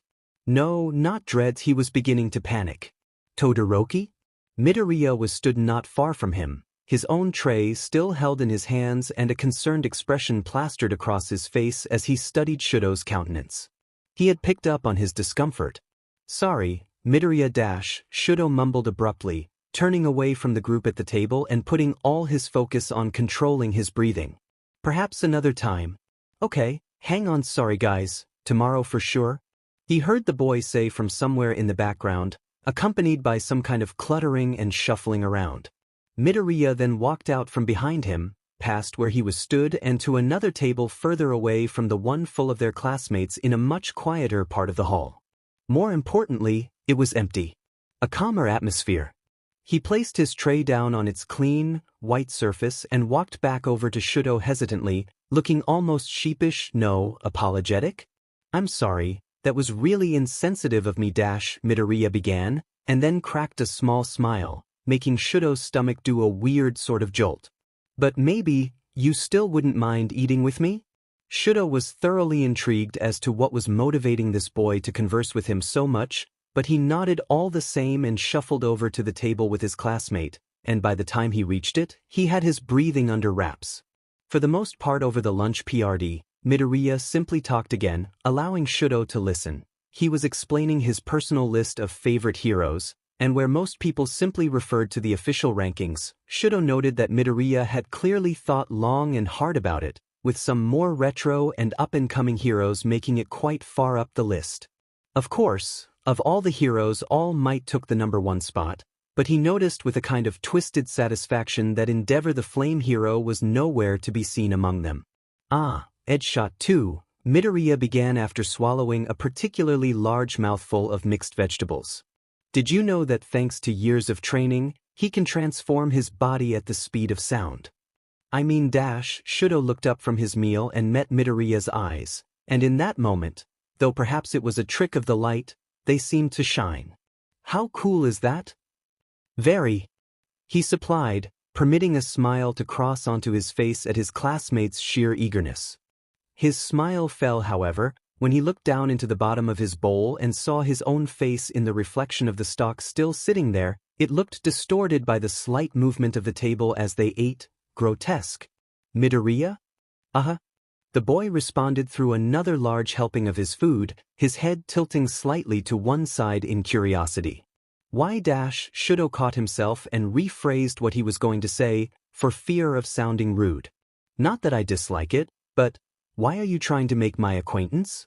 The fluffy-haired boy's eyes widened at that, and he set down his chopsticks beside his plate, fiddling with his hands. It seemed to be a habit of his. Because, he looked up at Shoto. Because I know what it's like to not have any friends, and to feel like an outsider, and he seemed to be struggling to find the words to say. And no one should have to feel like that. And at those words, in his mind, suddenly Shoto was 7 again, and being dragged away from his siblings and their friends, forced into training he did not want to undertake. He was sitting at the edge of their garden pond with only the koi fish and carp to keep him company, and even then, they'd swim away from him the moment he so much as touched the water they resided in. And he was curled up on his bed in the darkness of one gloomy winter evening, the artificial blue light of his red and white patterned flip phone the only thing illuminating his face as he clung onto its each and every word. His soulmate had been one of his only comforting presences as he grew up, had somehow felt there even in his darkest moments, and had been a constant. In his messy, unpredictable childhood, he had cared for, envied, worried over and cherished his soulmate where he could for no one else, and Shoto realized that perhaps, his soulmate had been one of the only things keeping him sane back then. And here they sat, in the flesh, right in front of him after all those years. It suddenly occurred to him that this boy, Midoriya, had been his only friend for longer than either of them knew. It was a strange feeling, having the sensation that you had known someone all your life when in reality you had only just met. It really was quite remarkable, knowing that the boy before him liked ice cream and chicken katsu curry even though today was the first time they had eaten together, that his journey home from middle school had taken half an hour every day despite the fact that Shoto had never seen the boy's house nor middle school, and that he had been constantly littered with bruises, burns and blemishes throughout his childhood even though they had never exchanged more than pleasantries. He knew that Midoriya was strong and courageous and healed quickly and could topple mountains, knew that he was observant and thoughtful and saw the little things like phone charms and spare change on the side of the road, and he knew that before him sat the boy he knew like the back of his hand, and probably knew him just as well too. Though he probably didn't even realize it yet. Shoto abruptly remembered that he had asked Midoriya a question earlier and shouldn't leave him hanging, and so nodded and did his utmost to provide his classmate with a smile by way of thanks, and the boy's face instantly brightened at the sight of it. Almost blindingly so. After that, Midoriya continued talking about his favorite heroes, mentioning the Buster Hero, Air Jet, and Sidekick Centipedary as two he was particularly fond of, and Shoto leant back in his seat once more, content to carry on listening to his ramblings. He had previously been uncomfortable and thrown by the idea of someone he had just met being his soulmate, and by the fact that all his life he had been told by his father that soulmates were just another obstacle on the path to the top. Sitting in the lunch hall with Midoriya, however, where the atmosphere was calm and they were relaxed in each other's company, it wasn't at all like what he'd been told. It was like what he'd seen, And he realized that now. He'd seen the way his sister held her flip phone close to her chest and treasured it in her heart, the way Fuyumi had spoken of her own soulmate with a fondness more adoring than anything he'd ever seen before, and in the way she'd put her own safety on the line in order to reunite Shoto with his future diary all those years ago, because it just isn't right that he's kept it from you for so long. Her words echoed around in his head once more, and he made a mental note to thank her for giving him his soulmate, for granting him his closest companion, and for providing him with support and comfort. If it wasn't for her, he didn't think his sanity would have remained intact for this long. Later on that evening, Midoriya Izu, having waved a friendly goodbye to Todoroki at the school gates and returned home to complete his assignment, would be in his room typing away on his laptop when he would see his teal flip phone out of the corner of his eye, pick it up, and take note of the words, "Express gratitude for sister's actions" on screen, his expression softening. Over the course of the next few weeks, as the cherry trees began to finally lose their last petals and the sun grew hotter and hotter by the day, Midoriya invited more and more people to sit with him and Todoroki at their virtually empty lunch table. It started small with the ever-kind Yaoyorozu approaching them, tray in hand, and asking apprehensively if she'd be permitted to join them. Midoriya had beamed another one of his radiant, breath-catching smiles. Shoto really had to get a hold of himself, and from then on, she sat with them at most meals. It also seemed that, at some point, Jiraiya had had enough of eating near Mineta, who would make crude jokes and idiotic remarks while people ate, and so at some point she just, sort of, integrated into their small group. Shoto didn't know exactly when it had occurred, it just happened, and curiously, he found he didn't mind. Both girls were nice enough, anyway, and mostly talked among themselves. A few more followed suit, whether because of the strange pull Midoriya had on people or for other reasons he wasn't sure, but eventually, Shoto found himself slightly more comfortable around other people. He still hadn't quite grasped how to properly converse directly with them, but he'd been lucky so far. Most people seemed aware of his quiet nature, and so didn't often address him individually. The only one who did was Midoriya, but Shoto found he didn't mind that so much either. In fact, he was quite comfortable with how things were progressing, and he was possibly even feeling a little happier for it, until Kaminari's loud voice rang out across the 1A homeroom one Friday afternoon, cutting off Shoto's conversation with Midoriya and Uraraka so he could announce a gathering at the park around the corner the following day. "Everyone's invited, 'cause we need some quality class bonding time," he shouted, aiming a thwack with his textbook at Ciro's head for yelling, "Don't forget your knitting, dears." Immediately after, the squabbling pair sat down, and the talk in the room derailed since the broadcast, such to discussions about Saturday's events. Unlike everyone else, who all seemed to be laughing and excited at the prospect of a class outing, Shoto paled at the thought. He'd only recently gotten used to sitting with barely 7 people at lunch, let alone his entire class for a day out. "Hey," Shoto felt a gentle hand make its way onto his shoulder and he turned to its owner, finding himself staring at Midoriya. "You don't have to go yet? Don't force yourself if you really don't want to." Shoto looked down at his hands and kept his face as neutral as possible, fingers laced together and neatly placed in his lap, and for a moment he was glad that Uraraka was such an understanding person. She hadn't commented on his very obvious dilemma, and merely sat unassumingly off to one side, patiently waiting for their conversation to resume with a smile on her face. He decided to weigh up the options. If he even managed to get away from his father's clutches in the first place, Saturday was training day, then he'd be spending his time doing something that was, in theory, far more enjoyable than avoiding being beaten up by the world's number 2 hero. The people in his class were also not as intimidating as he had first guessed. Yaoyorozu was kind and placid, Jiraiya was laid back and relaxed, Uraraka and Ida, despite both of their loud, outgoing personalities, were amicable and charming, and of course there was Midoriya too, who he spent most of his time at school with now. It wasn't like he'd be forced to sit with people he wasn't accustomed to yet, anyway. Slowly, he raised his head again and looked at his friend, whose hand was still on his shoulder. At the small nod and tiny smile he gave the boy, however, Midoriya lowered his hand and flashed another grin his way as Present Mike entered the room alongside a booming chorus of "Who's ready to crush three-dimensional trigonometry?" It became apparent the following day that Kaminari and Ciro managed to Pick the perfect day for a park gathering. As Shoto slipped on his sneakers, careful not to make a noise lest he anger his father any more than he already had, he checked and double-checked that he had everything he would possibly need either on him or in his rucksack. His phone, future diary, keys, travel pass, wallet and book, lest he become bored, were all safely packed away, and so he rose to his feet, preparing to open the front door to leave. Shoto? He glanced over his shoulder at the sound of his name being called and saw his elder sister stood apprehensively by the top of the Genkin porch, a mixture of curiosity and worry lining her features and evident in her posture. Where are you going? And then, more urgently. You're not sneaking out, are you? He shook his head and placed a hand on the door again, pushing it open. There's a class lunch in Mizudafu Central Park. Her face immediately brightened and her shoulders relaxed as a sigh of relief left her. I see. A pause and then, it's good to see you've made some friends.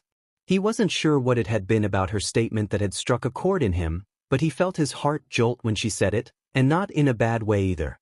Fidgeting with one of the belt loops on his jeans absent-mindedly, he felt a strange warmth blossom in his chest that he was certain wasn't coming from his oh-so-despised left side.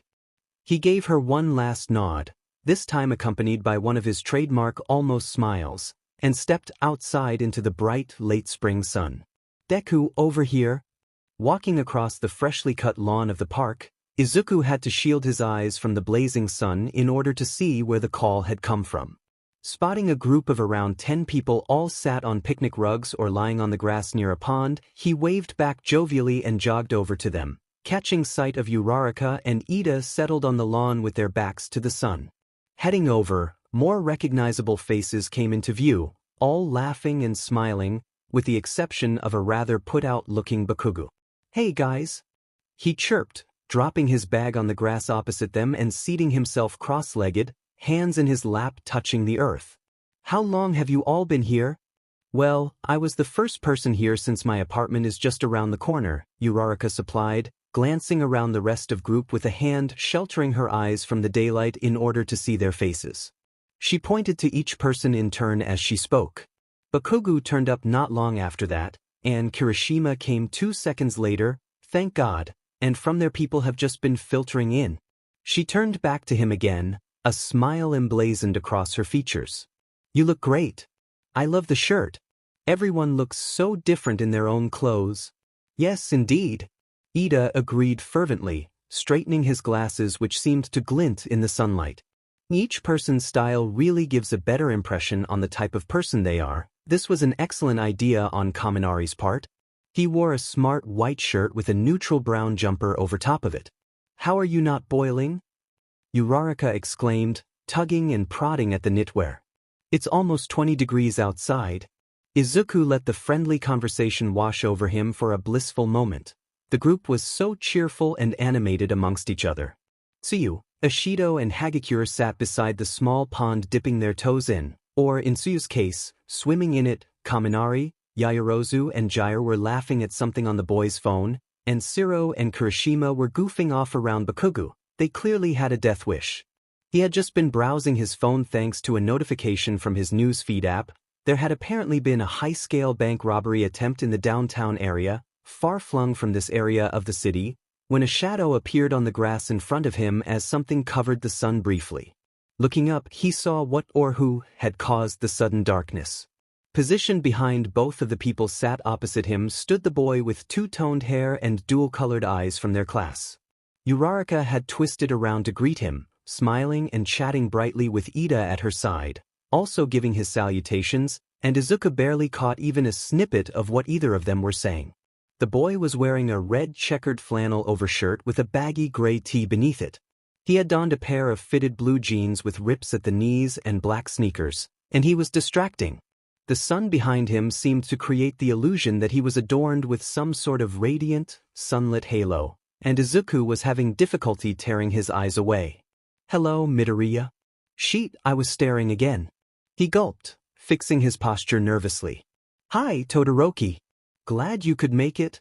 The boy nodded in reply, and after being instructed to do so by Ida, he picked his way between their things on the lawn and carefully seated himself beside Izuku, setting his rucksack off to one side and settling down, creating a sort of circle consisting of the four of them. Idle conversation started back up, this time with the quiet addition of Todoroki, and at some point into the afternoon, Uraraka pulled out packets of mochi and dorayaki. "I stopped off at the convenience store on my way here," she said, grinning happily. "It's on me. Pass it around." When the packets came around to Izuku, he took some of each, shooting his thanks to Uraraka briefly, before handing the snacks off to Todoroki. As he took them from him, he said something that Izuku almost didn't catch over Bakugo's screech of bloodlust a few meters away. "I like your shirt. It suits you." His mind went blank. Todoroki just complimented him. Thank you," he stammered, tugging on the hem of said garment. It was white with a black grid design on it. "I've had it a while. The cardigan too, actually," he explained, gesturing to his light green pullover, scratching his cheek sheepishly. "I don't go shopping all that often." "Ah, I see. Well, I still like it. My sister and I usually go together whenever we need anything." "Ah, well, you both clearly have good style. I like your outfit too." "Thank you, Midoriya." "It's nothing." From far off, Kirishima's yell could be heard, and he and Todoroki turned to see him waving frantically at the people still near the pond, frisbee in hand. "Hey you guys, get on over here. Bakugo reckons he can decimate everyone, but I say otherwise." "Hey dash." From opposite, Izuku heard a low cackle and turned to find Uraraka scrambling to her feet, a look of terrifying determination fixed in place. "Oh, I am going to destroy this, just you wait." Midoriya Inko was restless.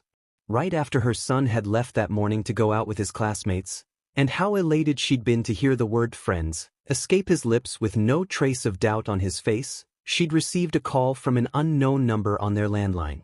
Picking up the phone, she'd answered with a curious, "Hello?" Midoriya Inko speaking, only to be informed that the pro-hero All Might had been scheduled in for a home visit to their tiny, two-bedroom apartment as per her request not even a week ago. She's really gone and shot herself in the foot this time. In nervous anticipation of what was to come, she'd cleaned the house from top to bottom, sorted and rearranged all of the food in their fridge, and even had a shower out of anxious trepidation. The house hadn't played host to guests in years, not since Mr. and Mrs. Bakugo last visited in Izuku's early childhood. And when neighbors would occasionally pop round to check on her right after Hisashi suddenly disappeared. In short, it was safe to say that she was immensely out of practice. When the doorbell finally rang at 3:27, piercing the eerie quiet that lay thick over every room with its shrill chimes, she jumped about a foot in the air above the sofa before scrambling down the hallway, fixing her hair and straightening her skirt as she went. After placing two hands on the door, she peered through the peephole to check that the call hadn't been a figment of her imagination. But no, there All Might stood, dressed in a bold yellow pinstripe suit and blue tie that had clearly been tailor-fitted to his huge frame. He was so tall that his head was completely obscured from her limited field of view, and she stepped back from the door, pausing for a moment to mentally prepare herself before opening up to the visitor. The hinges squeaked slightly, and she made an immediate mental note to oil them at some point. "Hello, Mrs. Midoriya." The pro-hero boomed, his trademark smile in place and a bow offered her way. "I assume you received the school's phone call then?" "Why yes I did. Thank you." No, the pleasure's all mine. I apologize for being slightly tardy, there was an incident downtown that all the big heroes were called to. But anyway he said, and as he withdrew his arms from behind his back, she spotted a bouquet of flowers clutched in his hands. All of a sudden he seemed sheepish, and he idly scratched his cheek with one finger.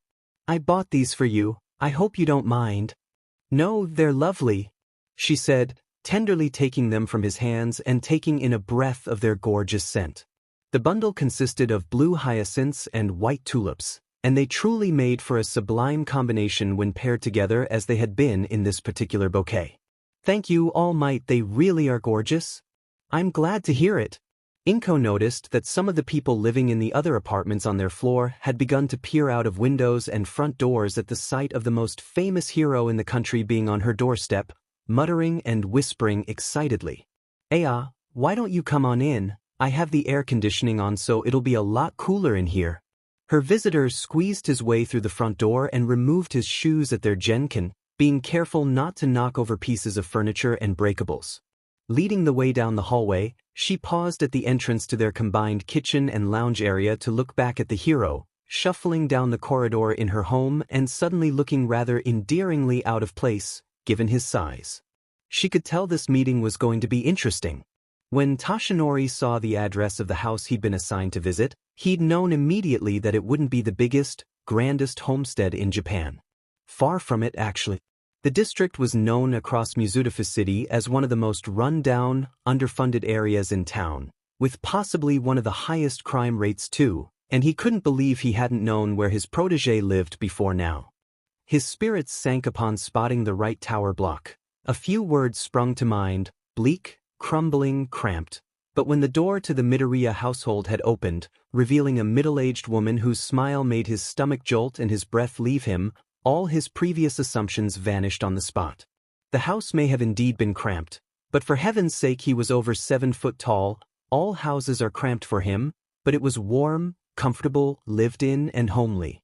It also became very obvious to him standing on their doorstep that Midoriya Izuku had inherited his radiant smile from the woman who had shyly greeted him from her porch. And boy, was her smile gorgeous. He saw it numerous times. First, as she accepted his flower bouquet gift, then as she let him into her home, and out of the corner of his eye as he struggled to put on the guest's slippers by the genkan, her eyes soft and face kind. "I'd better put these in a vase, they really are wonderful. Hyacinths are my favorite flowers. Actually, the petals are always so full of color and the fragrance is delightful." All of a sudden, All Might knew exactly where Izuku's rambling habit had come from. "If you go and head on over to the sofa, I'll be right through in a second. I just need to get that vase." As he shuffled over to the small couch, he could have sworn he'd caught a brief "All Might in my house," and "if only Izuku were here," and he chuckled, being extra careful not to do any damage to the furniture while taking a seat. He glanced around the room as he waited, taking in his surroundings to further understand the kind of household he was visiting. This was his first requested home visit as a teacher, and no doubt there'd be more. He already had another one scheduled for just under a month's time because a third-year's parent wanted assurance that the hero career would be safe for her son. He was not looking forward to that one. Either way, Aizawa and Nedzu had both given him similar advice: stay polite, be professional, and get a vague feel for the parents' attitudes. Picture frames, though few and far between, sat on the television stand and atop the shelves lining the walls, and Toshinori peered at them one by one. Photos of a much younger Midoriya Izuku met his eyes, those very same emerald green eyes staring back at him, carbon copies of the ones he saw almost 5 days a week. They remained unchanged, and he seemed just as kind and excitable a decade ago as he did only yesterday. Midoriya Inko had changed a lot since those photographs had been taken evidently, though oddly it wasn't the differences in her appearance that jumped out at him. No, most people changed in looks after 10 years. It was the way the woman held herself in the pictures that made his brow crease slightly. A decade ago, Midoriya Inko had looked tired. He guessed that the majority of the photos had been taken sometime before Izuku's diagnosis as quirkless, as the boy still looked so full of life and happiness. So perhaps there had been something else before then that Izuku hadn't been old enough to quite comprehend? Toshinori wasn't entirely sure. At that moment, Midoriya Inko came out of the small apartment kitchen carrying a tray in her arms laden with cups, the vase placed elegantly in the middle. He rose slightly from the cushioned seat to assist her, but she shook her head, smiling again and setting it down on the wooden coffee table. The flowers took center stage, deposited delicately on the tabletop and followed by ceramic mugs filled with steaming hot tea. "Thank you, Mrs. Midoriya. You are very kind." "Oh, it's not a problem," she gushed nervously, waving her hands to and fro as she spoke. "Not a problem at all. I hope it isn't too hot." No, it's perfect, thank you," he said, taking another blissful sip before jolting back down to earth at the sight of the woman across from him lacing her fingers together in her lap, her brows furrowed. He wasn't here for a jovial chat. He was here to discuss the reason behind her son's severe injuries, most likely. "Mr. All Might," she began, eyes rising to meet his own, full of emotions Toshinori couldn't quite distinguish. I'd like to know why you let my son break 3 bones in his right arm while under your adult supervision. He gulped. He'd been expecting the question for weeks now, and had thought that maybe he'd effectively braced himself for it, but apparently not. The words were painful to hear and made guilt pool in the pit of his stomach. Mrs. Midoriya, I can assure you that it is not something I am proud of, nor something that I wish for your son to go through again, he said, setting the ceramic cup down on the table. I take full responsibility for what happened. Yes, I'd expect no less, she said huffily, waving one hand slightly in dismissal. What I want to know is what happened, why it happened, and whether or not you plan on continuing to sit by while my son's bones are repeatedly broken. Her bravery in the face of the number 1 hero certainly was admirable, he thought. It had been a very long while since someone had challenged him with such confidence. It was a refreshing change. During the training exercise, I had been supervising the children while they experienced the types of situations they'd face if they entered into the hero career. He explained. Your son had been on the hero team, fighting in villain dash. He encased the word in quotation marks to outline that real villains hadn't been involved. And that opponent happened to be Bokogu Katsuki. He saw the woman's face change from a look of concentration to silent horror in an instant, and it became obvious that young Midoriya hadn't disclosed this information to his mother, and that, too, Katsuki Bokogu apparently had a history with the Midoriyas. She had recognized the name immediately. The pairs were decided through lots, and they just happened to have been pitted against one another.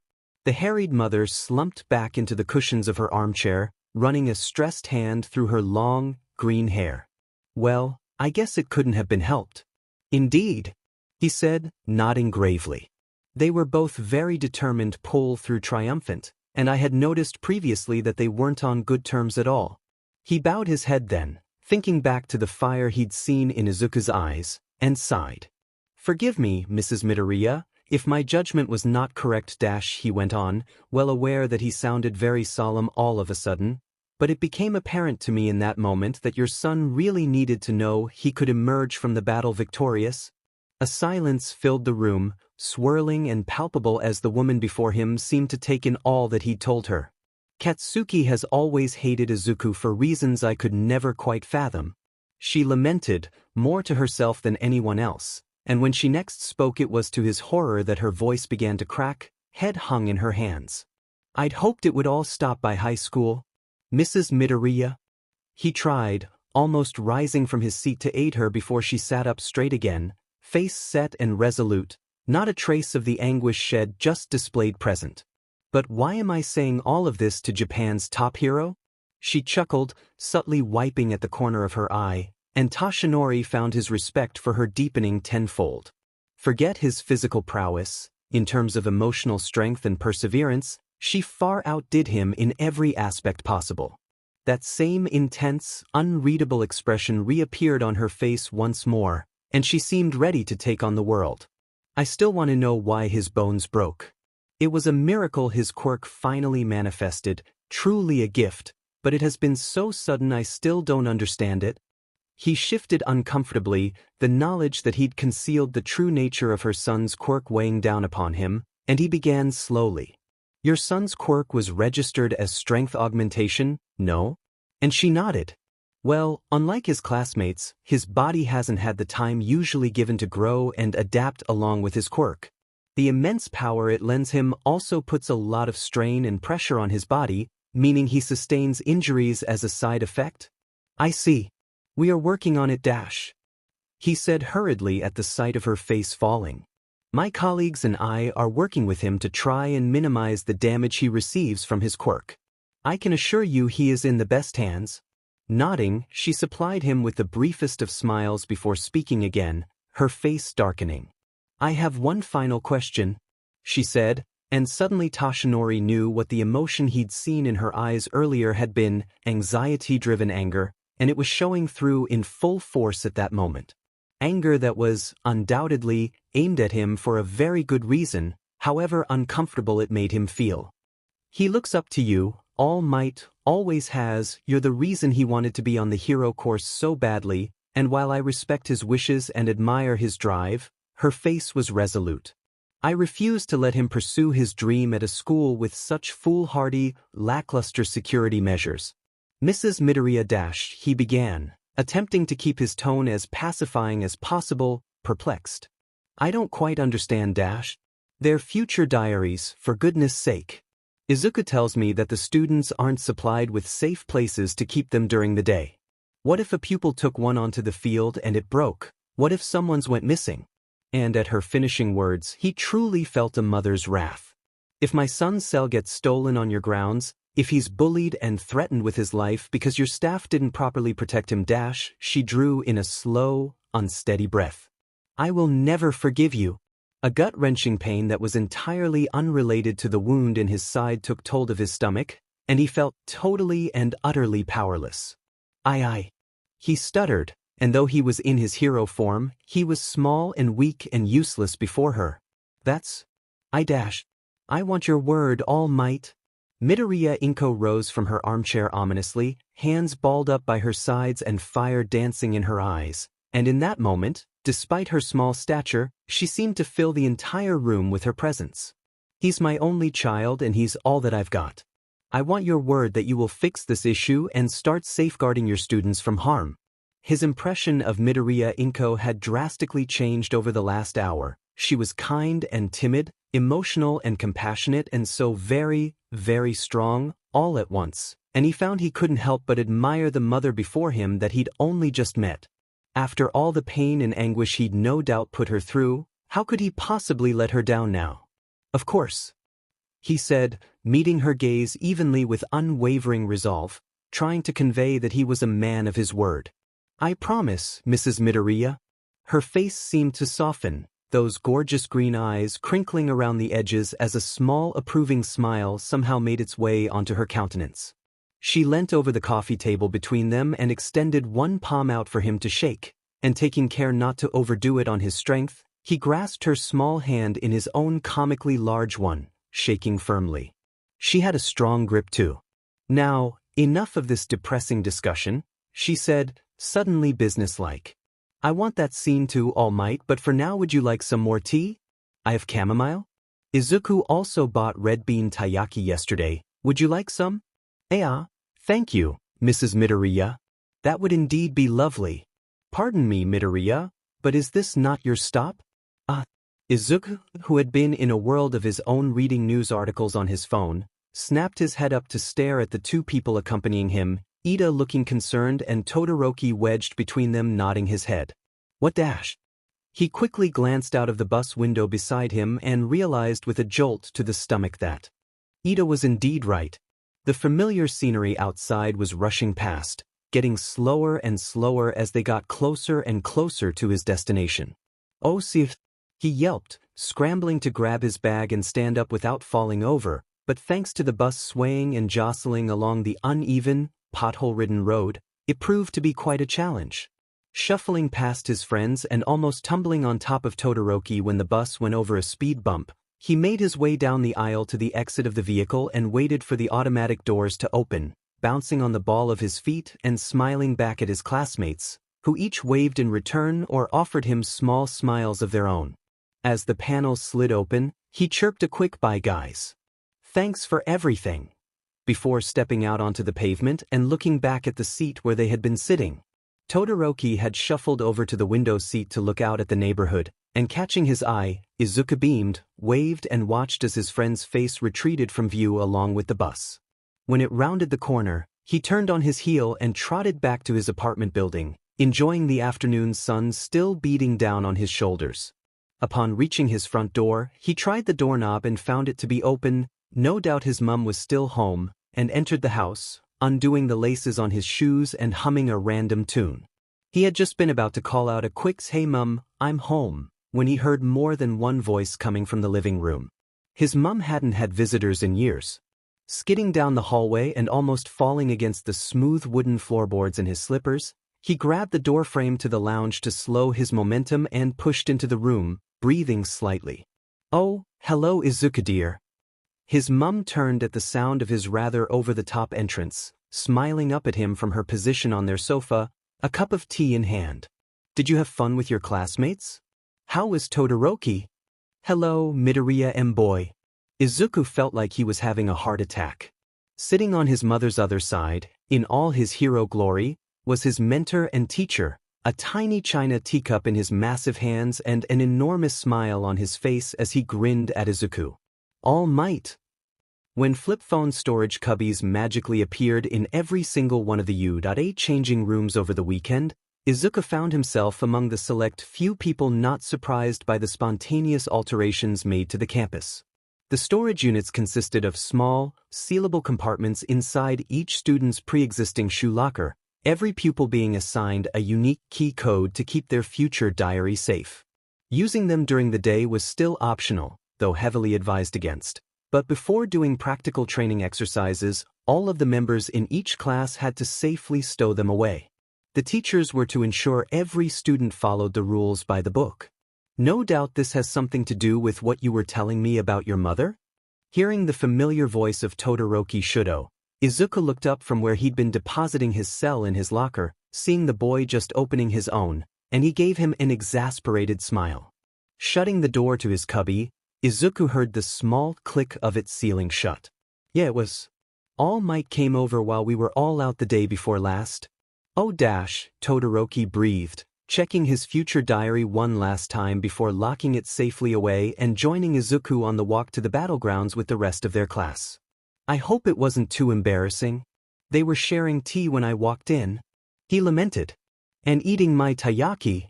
The rest of the walk, Izuku told Todoroki all about what his mother had said about the meeting, receiving apologetic nods and the occasional quiet chuckle at a funny anecdote. What's this about your mum and All Might, Deku? Uraraka fell into step beside the two of them with a smile on her face, hands clasped together behind her back. She'd recently taken to tying her hair back for practical hero course classes, and her brown hair was securely tied in a bun, the longer strands left out at the front framing her face. It was nothing. He stammered, disliking the malicious glint in her large, oh-so-innocent eyes. Nothing saucy, I hope? She teased, grinning from ear to ear, wiggling her eyebrows absurdly and staring him straight in the face. My, that would be ironic. You Uraraka? He squeaked, his face turning cherry red in a matter of nanoseconds and his hands gesticulating wildly in his embarrassment. Hey, don't even joke about that. From somewhere beside him, Izuku heard what sounded like a badly suppressed breath of laughter, but when he looked over, he was met by a perfectly emotionless Todoroki, staring straight ahead at nothing. "'Cause you know Uraraka continued from beside him, egged on by the other boy's chuckle and now trying to dance out of reach of Izuku's flailing arms. He obviously has his favorites and he dotes on you constantly. You're basically his son already. Uraraka, please. Sorry, Det. You know it's true. It isn't. It is. Todoroki? Sorry, Midoriya. Since the identity of his soulmate had been made known to him, Shoto had noticed two things. Firstly, he'd begun viewing Midoriya in a new light. The boy was no longer a plain face in a crowd, and secondly, his cell also seemed to view Midoriya in a new light too. It seemed to have sparked a change in his flip phone, one that had puzzled him at first but that he was now growing accustomed to. His future diary had started naming specifics about the world surrounding Izuku. Vague placeholder titles like Mother and Friend became the names Izuku most often used for the people. Mum, Todoroki, and All Mights were now almost daily presences on the hourly updates. Predictions like 8:04 a.m. make a call had become more akin to call Ida for help on an English essay, and 1:08 a.m. use the internet turned into browse Hero Forum for the latest villain theories. Initially, Shoto thought the update to be creepy, an invasion of Midoriya's privacy even, and so for a while after the change he was hesitant to use his cell at all, merely leaving it in his cupboard when he wasn't at school. As some time passed, however, he found it bothered him less, and he eventually got used to it.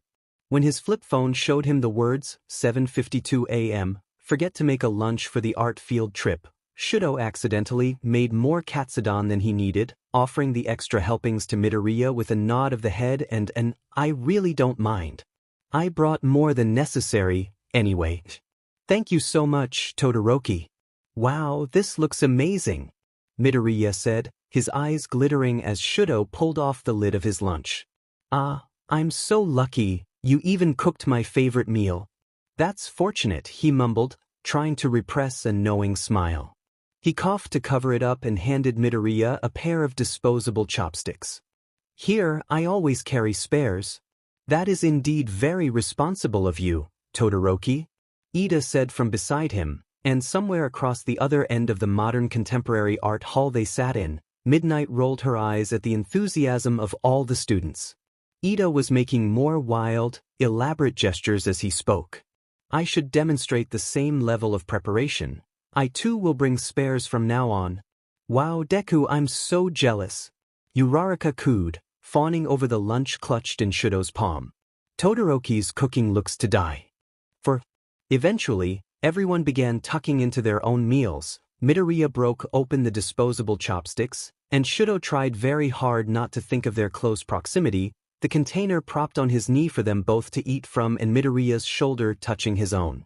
Izuku was fiddling with his utility belt, checking and double-checking its contents out of nervous trepidation. From somewhere up at the front of the class, Aizawa was running the class through the rules of a training exercise they'd all done many times before and no one was really listening, but Izuku was distracted for a totally different reason.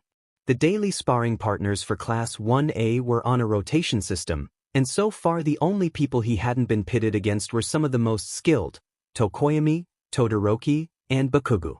He was not looking forward to having to go up against any of them, breaking his bones in the process, if he may not even emerge victorious at the end of it. They were all so strong. A small tap on his shoulder made him jump, snapping him out of his reverie, and he threw a glance over his shoulder at the source of the contact.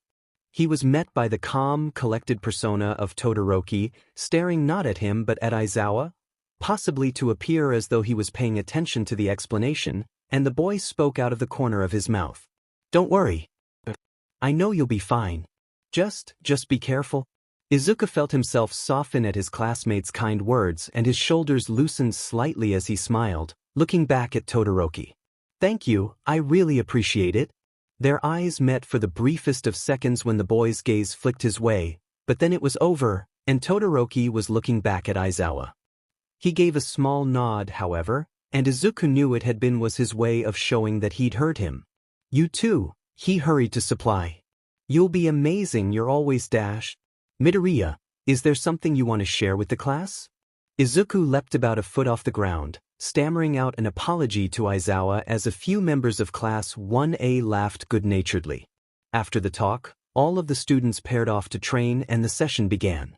Needless to say, Todoroki had been right, and that afternoon Izuku won his match against Tokoyami. The rest of that day, however, Izuku felt fiery holes being drilled into the back of his skull, his hair standing on end, and he was too on edge to try and see who it may have been. Growing tired and skittish as a result, he packed up faster than lightning after their final lesson of the day and bolted for the door, hurrying down the main staircase in an attempt to reach the shoe lockers before anyone else did. Skidding to a halt by his cubby, he punched in the key code for his flip phone safe and extracted it before swapping out his indoor shoes for his red ones. Sitting gingerly on the edge of the wooden platform by his feet, he did up the laces on the sneakers and hauled his bag onto one shoulder, making for the exit as fast as humanly possible. Once outside, he felt the tension leave his body, his shoulders slackening as he relaxed.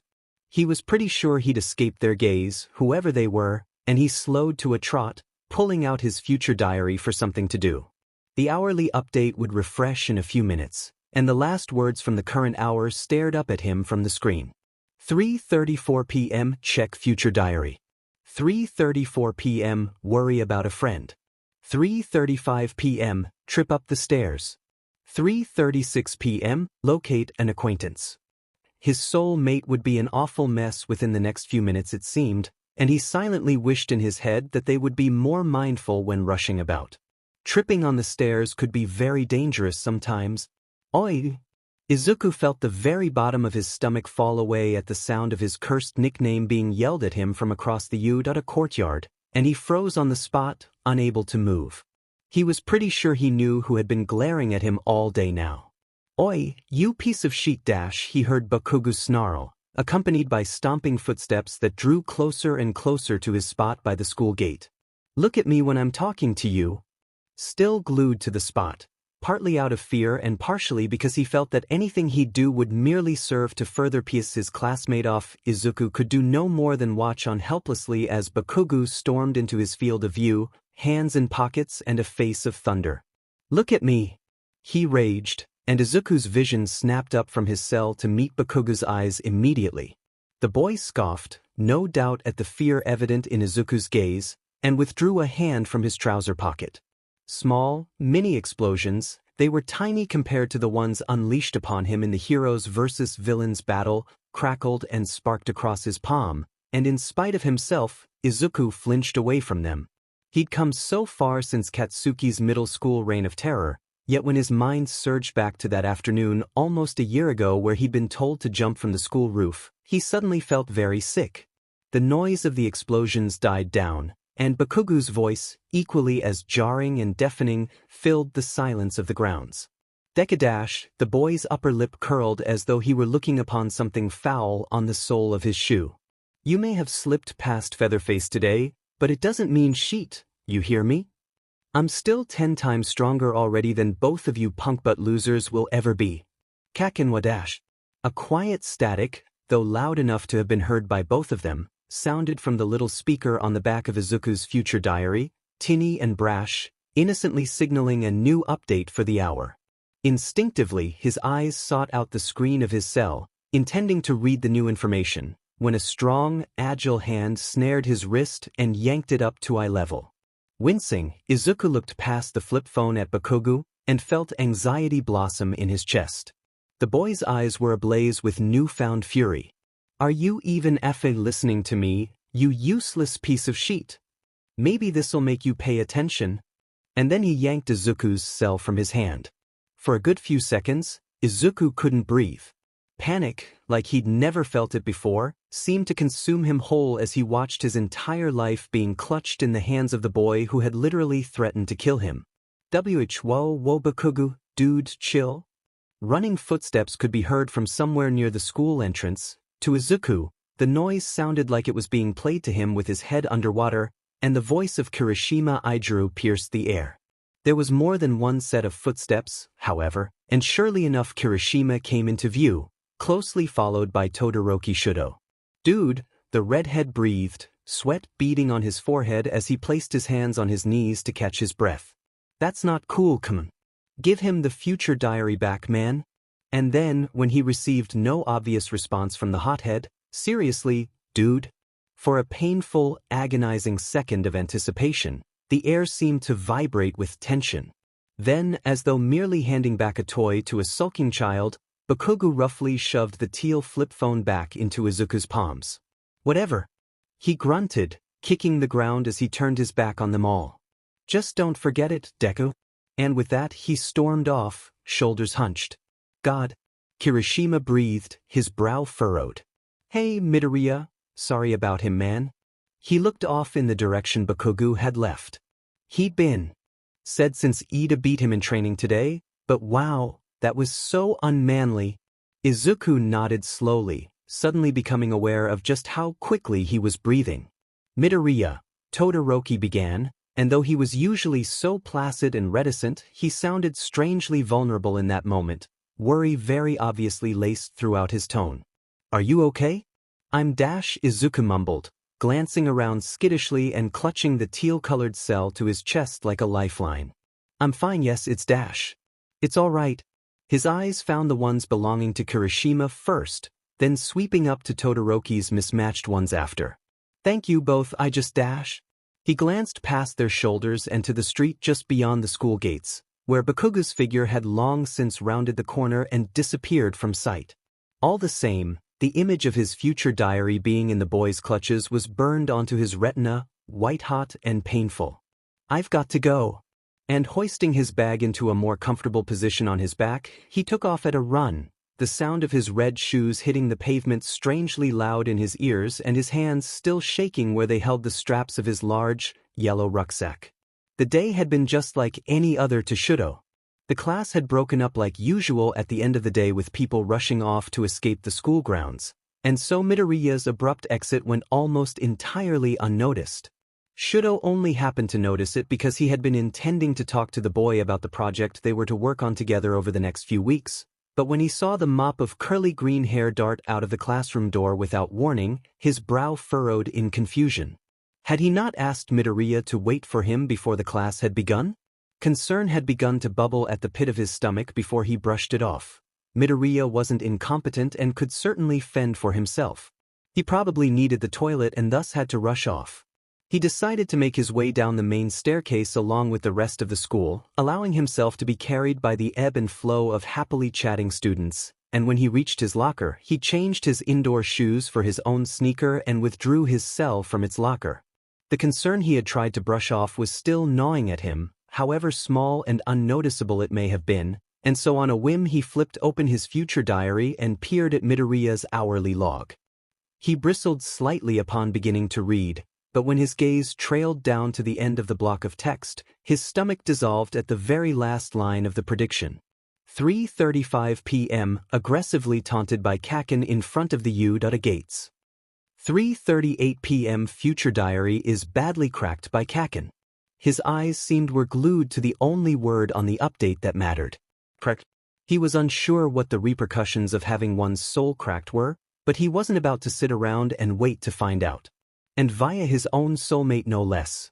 Mind racing and future diary still in hand, he slammed the door to his locker shut and launched himself back towards the main staircase. There was no way on earth he'd be able to subdue Bokugu alone. The boy hated him almost as much as he seemed to despise Midoriya himself, and his appearance would no doubt only prove to further aggravate him. No, his best chance lay with convincing someone who could calm his explosive classmate down to accompany him to the scene. And there was only one person he knew of that could do that. The throng of students surging down the stairs was making it unbelievably difficult to head up them, and he felt frustration writhe in his chest. Ramming through the multitude of people with his shoulder, he burst out of the rear end of the crowd and went toppling over with the momentum of his push, tumbling forward. His knee smashed into the step below him as he fell and he jarred his wrist painfully on the sharp corner of another. Swearing none too subtly and ignoring the throbbing in both his limbs, he powered on until he reached the 1A homeroom, arriving in under a minute and slamming the door open with more force than was perhaps necessary. The occupants of the room, Kirishima and Yaoyorozu, who he had remembered were on cleanup duty that evening, stood stock still, both staring at him and apparently glued to the spot with shock. Kirishima dashed, he rasped out, gasping for air and clutching his wrist in his uninjured hand. Bokugu, he's dashed, he cast around wildly for something to say that would possibly convey the urgency of the situation in the little time they had. Bokugu's taken Midoriya's cell, he's threatening him dash. Shoto didn't think he'd ever seen anyone's eyes widen faster than Kirishima's did in that moment. The boy's stance became rigid, the cleaning rag in his hands suddenly forgotten on the floor, and from beside him Yaoyorozu paled, a hand going over her mouth. What? Kirishima breathed. Why have to come now? Shoto all but shouted. Please. The gears started turning and his classmates seemed to grind into motion, shouting a brief apology to Yaoyorozu before abandoning his cleaning post in the classroom and racing off down the corridor towards the staircase, Shoto hot on his heels. He only hoped they could make it in time. If the tinny, barely audible static emitting from his red and white patterned cell was anything to go by as they both stood alone by the gates, the sound of his soulmate's prediction log being rewritten, they had. Midoriya was incredibly jumpy the morning after the incident, which, thank God, somehow hadn't been spread around too far from the people directly affected, and Uraraka and Ida had certainly noticed. The homeroom was as noisy as ever and the boy sat at his chair, a little more hunched over than usual, shoulders arched higher than normal, and knuckles whiter than ever before as he clenched his pencil with a vice-like grip. Come on, Degdash, Uraraka said, making him leap a little off his chair as she perched on the edge of his desk. Ida bristled indignantly from behind her. What's up? You look like you've seen a ghost? I'm okay, he started, settling down slightly and glancing rather obviously in Bakugu's direction. I'm just tired. He finished lamely, his face reddening at the terrible lie.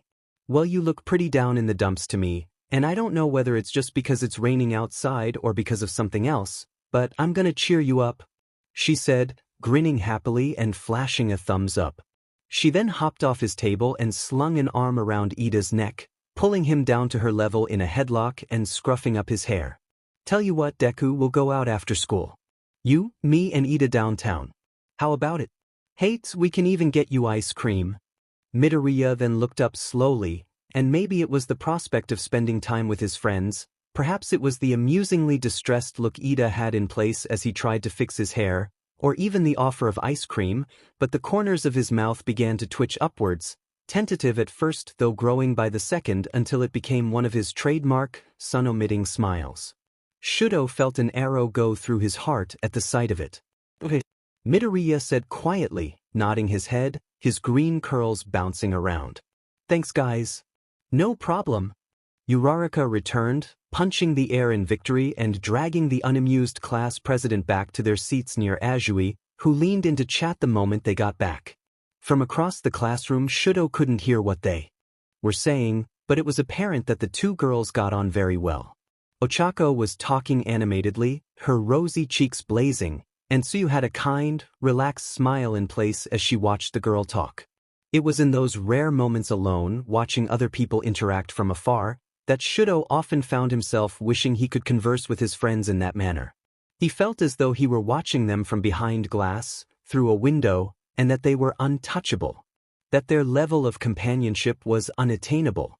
And then Midoriya spoke to him, and the glass shattered, the shards falling to the ground. "Hey Todoroki, I'm sorry about yesterday. I didn't mean to run off like that.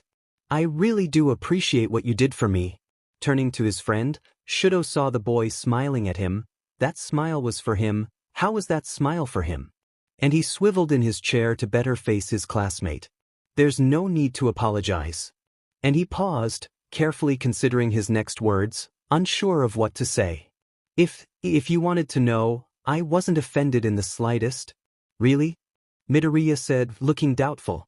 "I didn't even thank you for trying to help. It was the least I could do." Shoto replied honestly. "Anyone would have, I think." Midoriya smiled again, small and hesitant but definitely a smile, before nodding and continuing. "But still, thank you, Todoroki. I'm only sorry you and Kirishima got caught in that. Kaken would have let up eventually, and he probably wouldn't have actually done anything, but, oh my god, is your wrist okay?" Shoto was taken aback by his sudden outcry and he glanced down at his own wrist in confusion. He had his mechanical pencil clutched in his right hand from where he had been writing the day's subjects into his school planner moments before, but hidden just below the cuff of his gray blazer, a purple bruise was very obviously poking out from under the material. His handwriting was also noticeably messier than its usual pristine format. Shoto shifted his legs uncomfortably underneath his desk, glad that the deep graze on his left knee was fully hidden by his trouser leg. "Oh, it's nothing. Don't worry." Midoriya deadpanned him.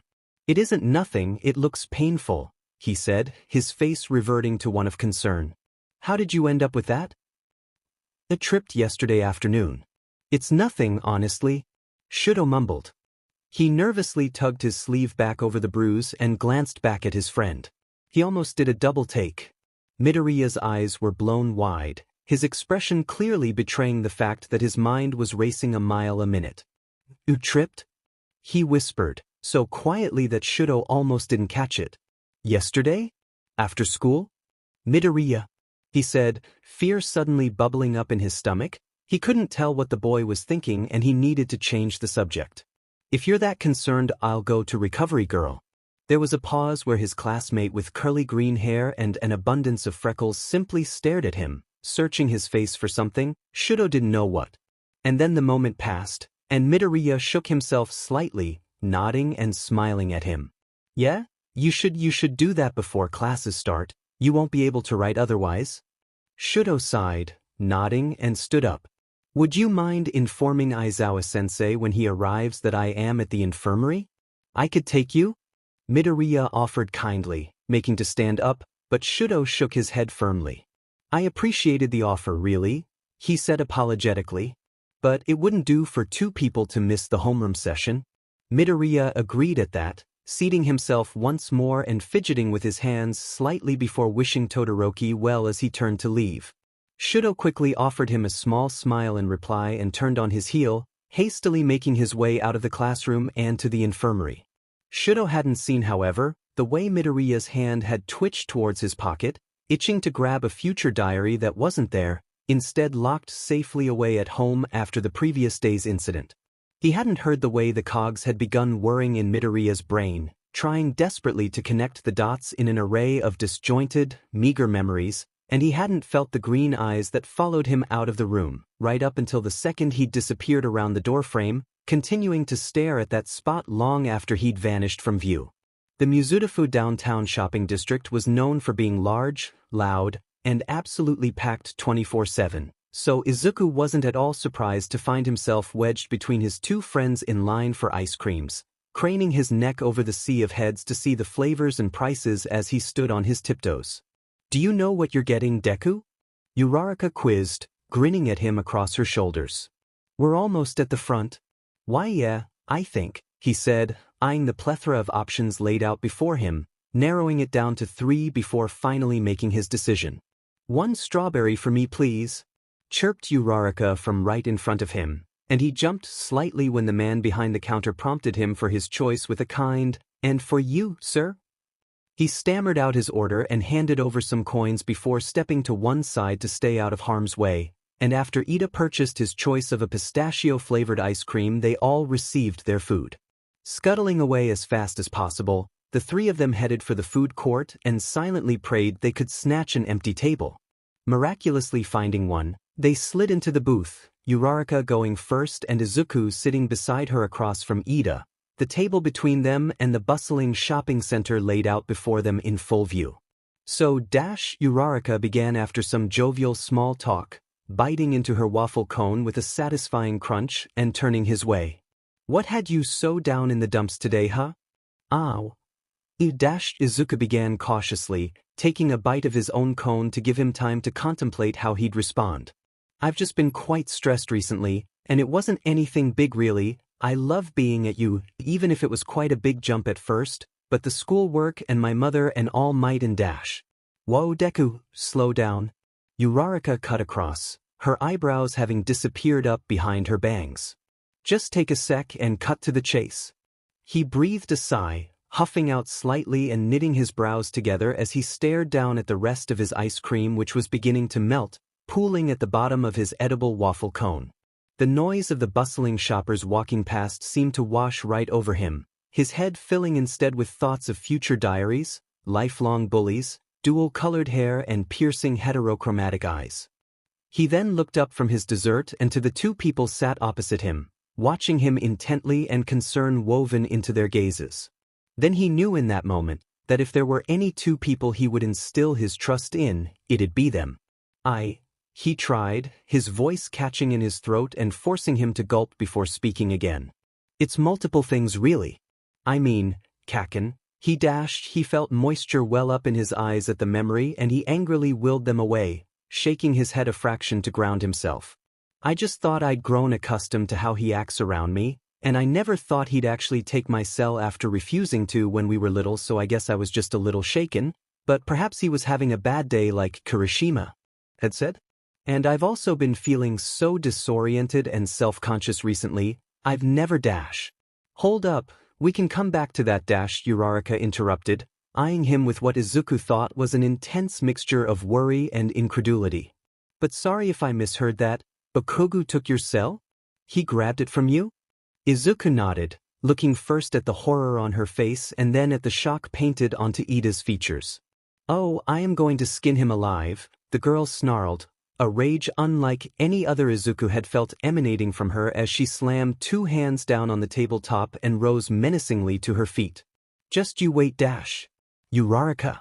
Ida's reproachful gaze stopped her in her tracks, and with an angry pout in place she slowly sank back into her seat, brooding. "Forgive me, Midoriya," Ida started very slowly, fixing his glasses as he spoke, his tone full of caution. "But why did you neglect to tell us this?"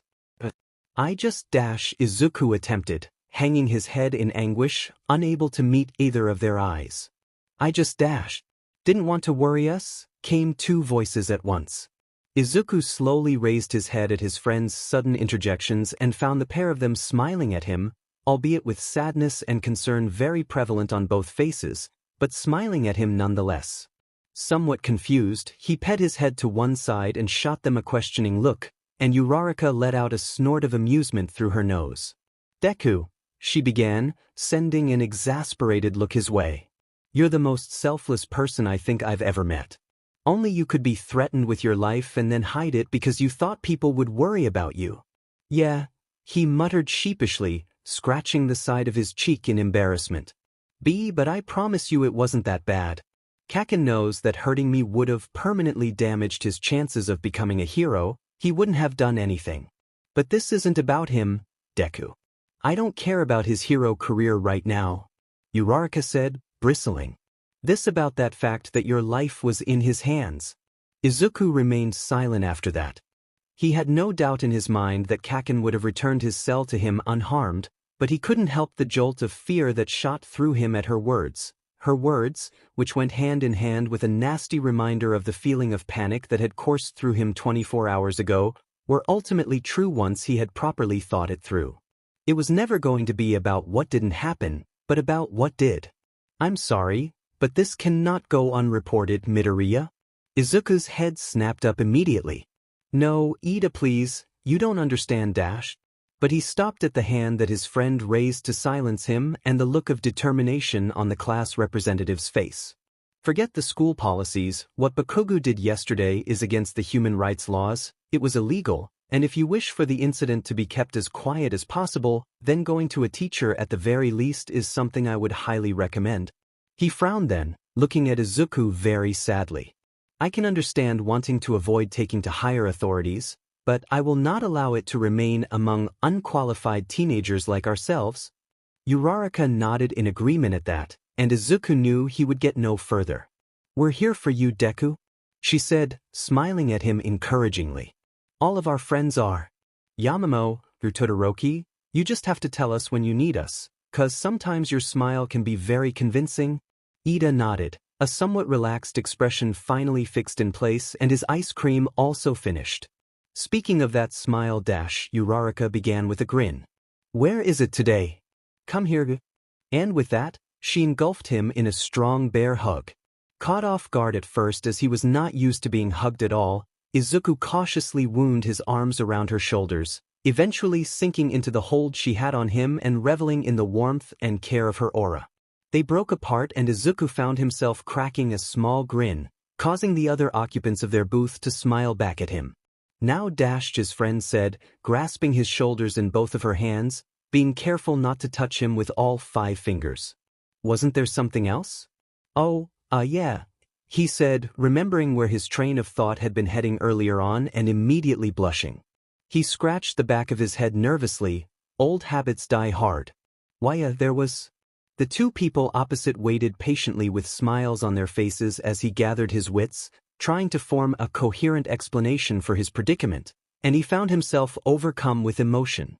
Not for the first time that afternoon, his eyes grew damp as tears collected along his lash line, and as he looked right back at his friends, who had both quickly paled at his sudden emotional deterioration, his face scrunched up tight. Sniffling, he tried to explain himself. "Sorry, Dash," he gasped, and as the tears spilt over onto his cheeks and landed on the fabric of his gray uniform trousers, he raised an arm to force them away and steadied his breathing before continuing. "Sorry, I'm just so happy to have you guys around." Unsurprisingly, his classmates seemed to deflate in their chairs as their anxiety and concern drained away. Affection seeped into their expressions, fondness taking over. Izuku went on, now hiccuping slightly. "I don't know if either of you knew this, Dash," he said, unable to quite face them and so directing his gaze downwards instead. "But I didn't have any friends before you." "None," Uraraka whispered, and although he couldn't see her countenance at all, he could hear the slight wilt in her tone. He shook his head, green curls bouncing around. "But ever since coming here and meeting everyone besides Kaken, I've been so out of it. You guys, you're so nice. Everyone's so friendly, and Todoroki has been so kind to me. I wish I knew how to talk to him without just rambling." Had he have been looking up and not at his knees, he may have seen the knowing glances and exasperated amusement Ida and Uraraka exchanged between them. Even the teachers don't mind me, and I'm really not used to it, Izuku said through a half-chuckle as he sat up, throwing his head back and resting it against the cushioned backrest of their booth. He could see their faces then, and they were both smiling, Uraraka's brown eyes even welling up with happy emotion. I guess I'm overwhelmed. Oh, Deku! She exclaimed, practically leaping at him and wrapping her arms around his neck, eyes streaming and dampening his uniform. We're so glad to have you here too, and don't you ever forget it. They were both a blubbering mess by that point, unmindful of nosy passers-by and curious stares from neighboring booths. Ida too looked very moved by Izuku's confession, and patiently waited for the two to break apart. After some time, during which tissues were dispensed and eyes were dried, Uraraka was calm enough to form a coherent sentence, and she seemed to light up brighter than the sun in less than a nanosecond as an idea struck her. Let's go shopping. Come in, Deku. And in an instant, she had a strong grip around both of their wrists and began dragging them in the direction of the nearest store visible to them. Hey you two, look at these, they're amazing, oh and cheap. Izuku glanced up from where he'd been unashamedly observing a rack of All Might merchandise. Would it be weird to buy more now that he was literally the pro-hero's successor? And found his two friends having a silent showdown, refusing to break eye contact.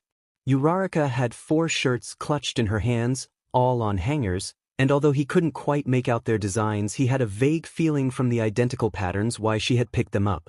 She had been ruthlessly digging through rack after rack of clothing over the last hour for matching garments that they could wear. Ida, who had policed the hunt much to his exasperation so far, had been made to rate each item on a scale of 1 to 10, with how often he thought he'd wear it if purchased, and it seemed he was almost at the end of his tether. However, when the girl's face melted to one of a pleading pout, he visibly crumbled, unable to remain frustrated for long. Go on. Delighted, she held the shirts up for them to see. The garments were, in fact, of All Might's brand, and by that factor alone Izuku was already sold. They seemed to be subtler in style, however. The shirts themselves were button-ups and collared, and had a thin grid-like pattern on them. On the BRST pocket, the No. 1 Pro Hero's logo was embroidered to look like his trademark hairstyle, and to top it all off Uraraka had picked out 4 distinct colors from the rack. Green, blue, pink, and red. They look really good, Izuku said, grinning at her and taking one of them from her hands. He ran a thumb over the stitched embroidery, smiling. I don't have this one yet either. Whose is the red one? Came Ida's voice, curious. Todoroki's, of course. Izuku looked up at her quickly, expression starting at confused and then gradually morphing into a beam. That's a great idea. Uraraka nodded enthusiastically, her hair fluttering about wildly, and as he handed her back the shirt he had taken, they heard Ida sigh. Okay, hand them to me then, Uraraka. I'll go and pay for them. The girl said, immediately tensing up, her forehead creasing as her brows furrowed. That's not Dash. I said I'd. Ida only smiled, carefully taking the bundle of apparel from her arms and turning away. Please, don't worry about it, it is my pleasure. She frowned at the shape of his retreating back and looked at Izuku helplessly before trailing after him, making towards the checkout line. She perked up, however, when in the queue they passed a display of small phone charms, all hanging from little hooks with the label of all items 60 yen, 2 for 100 yen, tacked onto the stand. Look Deku, oh aren't these cute? Izuku turned, tearing his eyes away from his phone to look at the setup. Row upon row of little charms met his gaze, and a memory seemed to flash through his mind. He had been anticipating the start of the UA entrance exam, had seen Uraraka's future diary as he waited, and had made a note to buy one too. Well, now was the perfect time, was it not? As Uraraka pored over them beside him, his eyes raked over every design, style and color available, glancing back and forth and double-checking they weren't holding up the line they were waiting in by mistake. Quickly coming to a final decision, he snatched up 2 of the little accessories from the display to make the most of the available offer and fumbled for his money, handing over 100 yen at the checkout and thanking the cashier when she handed him the 2 charms, neatly packaged and wrapped in a paper sleeve together. The next morning at school, Aizawa gave an unexpected announcement to the class. His usual bored expression turned dark and jaded. "In case some of you haven't already noticed, Bakugo isn't here," he said, scanning the class full of cautiously alert students. Izuku raised his head from his planner where he had been absent-mindedly doodling in the corner of his notebook and quickly sought out his teacher, his entire attention now fixed on him. "He's been internally excluded for 3 days. An outbreak of whispers rippled throughout the class at his words, confusion evident in their voices and everyone's curiosity suddenly sky-high. With a single passive gesture of the hand, however, silence fell over them like a blanket and the tension in the air grew thicker and heavier. "I'd hoped I wouldn't have to do this considering the extra safety measures implemented not long ago, but it seems some of us cannot behave properly despite all of you being well on your way to becoming certified heroes. You have a class trip coming up very soon, and if you wish to attend you had all better start acting your ages." The pro-hero's eyes narrowed as he scanned the classroom, displeasure evident in his voice. "I will only say it once, so listen up. You do not touch someone else's future diary without their expressed permission, not even for a second." The room was deathly silent then, shocked expressions and looks of concern on every face, and at the very back of the classroom, Izuku Midoriya sank lower and lower into his chair in an attempt to disappear completely. "I hope I've made myself perfectly clear." With that, it was like someone had flicked a switch on their teacher. Aizawa's harried, tired front was back in place and he leant against the teacher's podium, almost as though he were bored. Class dismissed. The room erupted into motion, people hurrying to pack up and escape the swelling, suffocating tension hovering over them, and Izuku's classmates all made mad dashes for the door. Just as he managed to cram his pencil case into his backpack, however, a voice sounded from the front of the room that sent him to a grinding halt. "Not you, Midoriya. A word please." Grimacing as he felt his heart sink in his chest, he glanced over at the door to where his friends had all been waiting for him, Uraraka looking back in confusion and Todoroki holding the door open for him expectantly. "Sorry guys," he started, forcing a small smile onto his face in the hopes that it would dissipate some of their obvious growing concern. "I'll catch you all up, go on ahead." After a few nods and some "see you later"s from his friends, the door slid shut with a thunk, and he was left alone in the classroom with his teacher. Steeling himself with a deep breath, Izuku turned on the spot and at long last, locked his eyes onto the man who had called him back. His worry faded though at the sight of the pro-hero perched on top of a table on the front row, slouching slightly with one foot propped up on the desk's chair. Aizawa's relaxed posture somehow lessened Izuku's nerves, as it was evident that he wasn't about to reprimand him. Shuffling toward the teacher, Izuku kept both of his hands clasped firmly on the yellow straps of his bag, perhaps for something to cling to for comfort, and hesitantly waited for the man to explain why he'd held him back. When at last he spoke, though, it wasn't at all what Izuku had been expecting. "Ida informed me of what happened, as you know already, but I thought I'd make sure you were okay." Thoroughly taken aback by the uncharacteristic words Aizawa spoke, Izuku tripped over his own words in his haste to answer. "Oh, why yes, I think so, sir." It seemed for the briefest of seconds that his teacher was analyzing him, searching his face for anything that may reveal his answer as a lie, but then the moment passed and Aizawa huffed a slightly amused breath through his nose. "Okay then, kid." Getting to his feet, the teacher stretched like a cat would after a long nap and Izuku took a step back, waiting nervously for a dismissal and staring at his toes. "You know Dash," came Aizawa's voice, and Izuku raised his head to meet his gaze. "You should stand up for yourself more. You're a smart kid." And at that the man placed a hand atop his head, patted twice and made for the door, snagging his mustard yellow sleeping bag from the floor on his way out and not once looking back as he rounded the corner. Izuku stood frozen, glued to the spot by shock and conflicting emotions. He had been overly intimidated by Eraserhead the moment he'd set foot in the homeroom on their first day of school all those weeks ago, but just then, he raised two hands to the top of his head and pressed on the curls slightly, almost as though he were ghosting the touch from just a moment ago, and he felt relief suddenly swell in his chest, threatening to spill over in the form of tears gathering in his eyes. Being encouraged by his teacher, being told he was smart by a genius pro-hero, meant the world and more to Izuku, and he grinned to himself happily in the quiet of the empty classroom. Lost in his thoughts for a moment, he jumped a foot into the air when he heard the bell sound in the corridor, signifying the start of the first lesson of the day, and he leapt into motion, hurrying out of the classroom and taking care to apologize to Cementos when he finally tumbled through the door to his modern literature class. Shoto stood in the aisle between dining tables later that day with a frown deeply etched into the lines of his face. He had been one of the last people out of the class after art, and now that he had finally gotten his lunch tray clutched in his hands, he couldn't locate his friends. Their usual table was occupied seniors who the first years didn't dare ask to move, and so he was left looking for somewhere to sit. It was then that he spotted them. A group of people, namely Jairu and Kaminari's friendship group, had all risen to their feet not too far away, seemingly finished with their meals, and Shoto had a sudden idea. Jogging over to them, though taking care not to tip his lunch over, he managed to catch up to them before they left. Balancing his tray on one steady palm, he hesitated a second before reaching out with his other hand and gently tapped one of his classmates on the shoulder. Yaoyorozu turned curiously at the contact, her look of confusion quickly morphing into one of pleasant surprise upon meeting his gaze. "Ah, hello Todoroki. How can I help? Do you mind? Just talk," he said carefully, wincing at his own awkwardness. She seemed to study him for a moment before smiling again with a kind nod. "Of course." After standing patiently to one side as she said her goodbyes to the rest of her friends, Shoto then placed his meal down on the table they had just vacated and took a seat, Yaoyorozu placing herself down on the chair opposite him.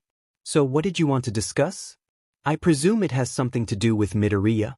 Shoto, who had just been about to eat a mouthful of stew when she had spoken, let his spoon fall back into his bowl, trying not to stare at her. She merely grinned back at him, all too knowingly. "Todoroki, it's very obvious you two are good friends. I can't think of who else it'd be about." Shoto breathed a massive, internal sigh of relief, and he was sure he visibly slumped over too. He had immediately jumped to the conclusion that she had somehow pieced together their connecting future diaries, but thankfully it appeared not. "Alright," he began, resigning himself to plow on through the conversation. At the end of the day it could only benefit him, after all. "I actually wanted your help with advice about social situations." At that she really did look a little confused, and she tilted her head to one side questioningly. A silent request for him to elaborate, it seemed. "I just feel dashed," he began, unsure how best to articulate himself. "Damn it, that's exactly the reason I'm here in the first place. I feel like I can't properly communicate with him, and with everyone else for that matter, and you always seem to know what you're doing around Jairu and the others." He went on. "I didn't have much social experience before starting you today, so you could say I'm rather behind in that respect." Understanding swept across her features at that, and she looked up thoughtfully. "That makes sense. Do you want to just ask questions, or?" "Yes, please," he said, gratitude evident in every syllable he spoke. "Okay, go ahead then. Where do you want to start?" Gearing himself up to absorb as much information as was humanly possible in one short lunch break, Shoto sat up straight, took a deep breath and looked right at his soon-to-be social mentor. "How would you make sure someone knew you enjoyed being with them? So what did Aizawa want earlier, Deku?" The lunch hall was just as noisy as ever, and Izuku almost didn't catch Uraraka's question over the clattering of his chopsticks and the chatter coming from all directions. He had to speak up from a mumble to make himself heard at all, feeling shy and vaguely embarrassed. "Just checking on me, nothing much. Speaking of that, I actually wanted to apologize, Midoriya." Izuku turned to see Ida looking directly at him, face set in determined resolve. Confused, he listened to his friend continue. "It was very obvious to me this morning that you were uncomfortable with the situation surrounding Bakugo. Perhaps I could have dash." "Not at all." Izuku stammered quickly, hurrying to put his chopsticks down so he could wave his hands in front of his face. "Don't say sorry, you did the right thing." "I really think so." There were a few seconds where a doubtful expression flitted across the class president's face, clearly unsure whether or not to believe him, but at Izuku's thoroughly sincere, "Honestly, Ida, I mean it." He nodded and smiled, resuming the consumption of his curry. "What about this trip, huh?" Uraraka said, excitement evident in both her voice and her eyes. What do you reckon it'll be? And with which teacher? Maybe endurance training? Izuku suggested on a whim, trying to throw in an idea. Ooh, I bet it'll be with All Might. His lessons are always really extravagant. Perhaps it will be another educational visit, not unlike the art gallery trip? Oh, going off campus sounds fun. Their voices seemed to meld together as conversation returned to normal, sinking into familiar territory, and Izuku found himself easing up once more. His contentment was shortly interrupted, however, by the sound of Uraraka saying words that jolted him right back down to earth. Hey, Todoroki. Looking around for the subject of her call, Izuku found the boy in question stood quietly off to the side of their table, his barely touched lunch in his hands and an abashed expression evident on his features.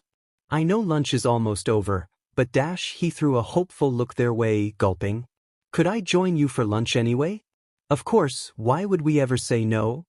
Uraraka replied, familial laughter bubbling up her throat and a welcoming smile on her face.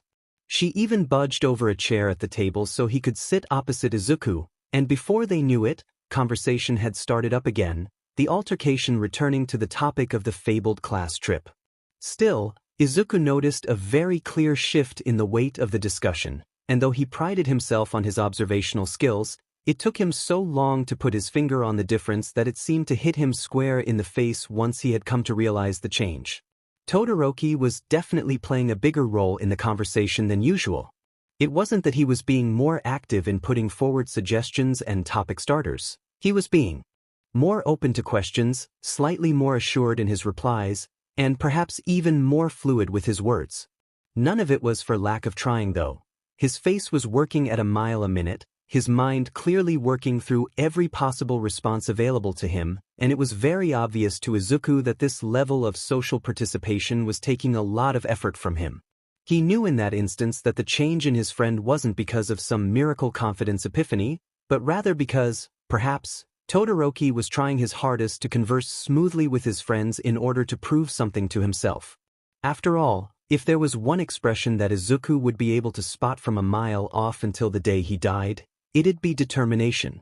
It had been a good day for Shoto. The weather was pleasant, hot with a cool, light breeze. He flew through an English literature test set by Present Mike, and to top it all off, he had been gifted something from his closest friends that had probably made his whole year. He had been walking down the path that lead to the Udata gates after school, barely even an hour ago, when he had picked up on voices coming from somewhere distant behind him. Turning, he had spotted a small cluster of people running pell-mell across the courtyard, the nearest of the three shouting and waving her arms around wildly, an enormous grin plastered across her face.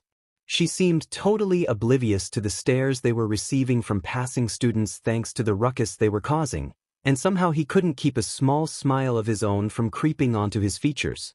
Coming to a halt on the spot in order to close the gap between them, Shoto had waited patiently for his three friends to finally reach him, and after the trio had finally regained their breath, Uraraka had spoken.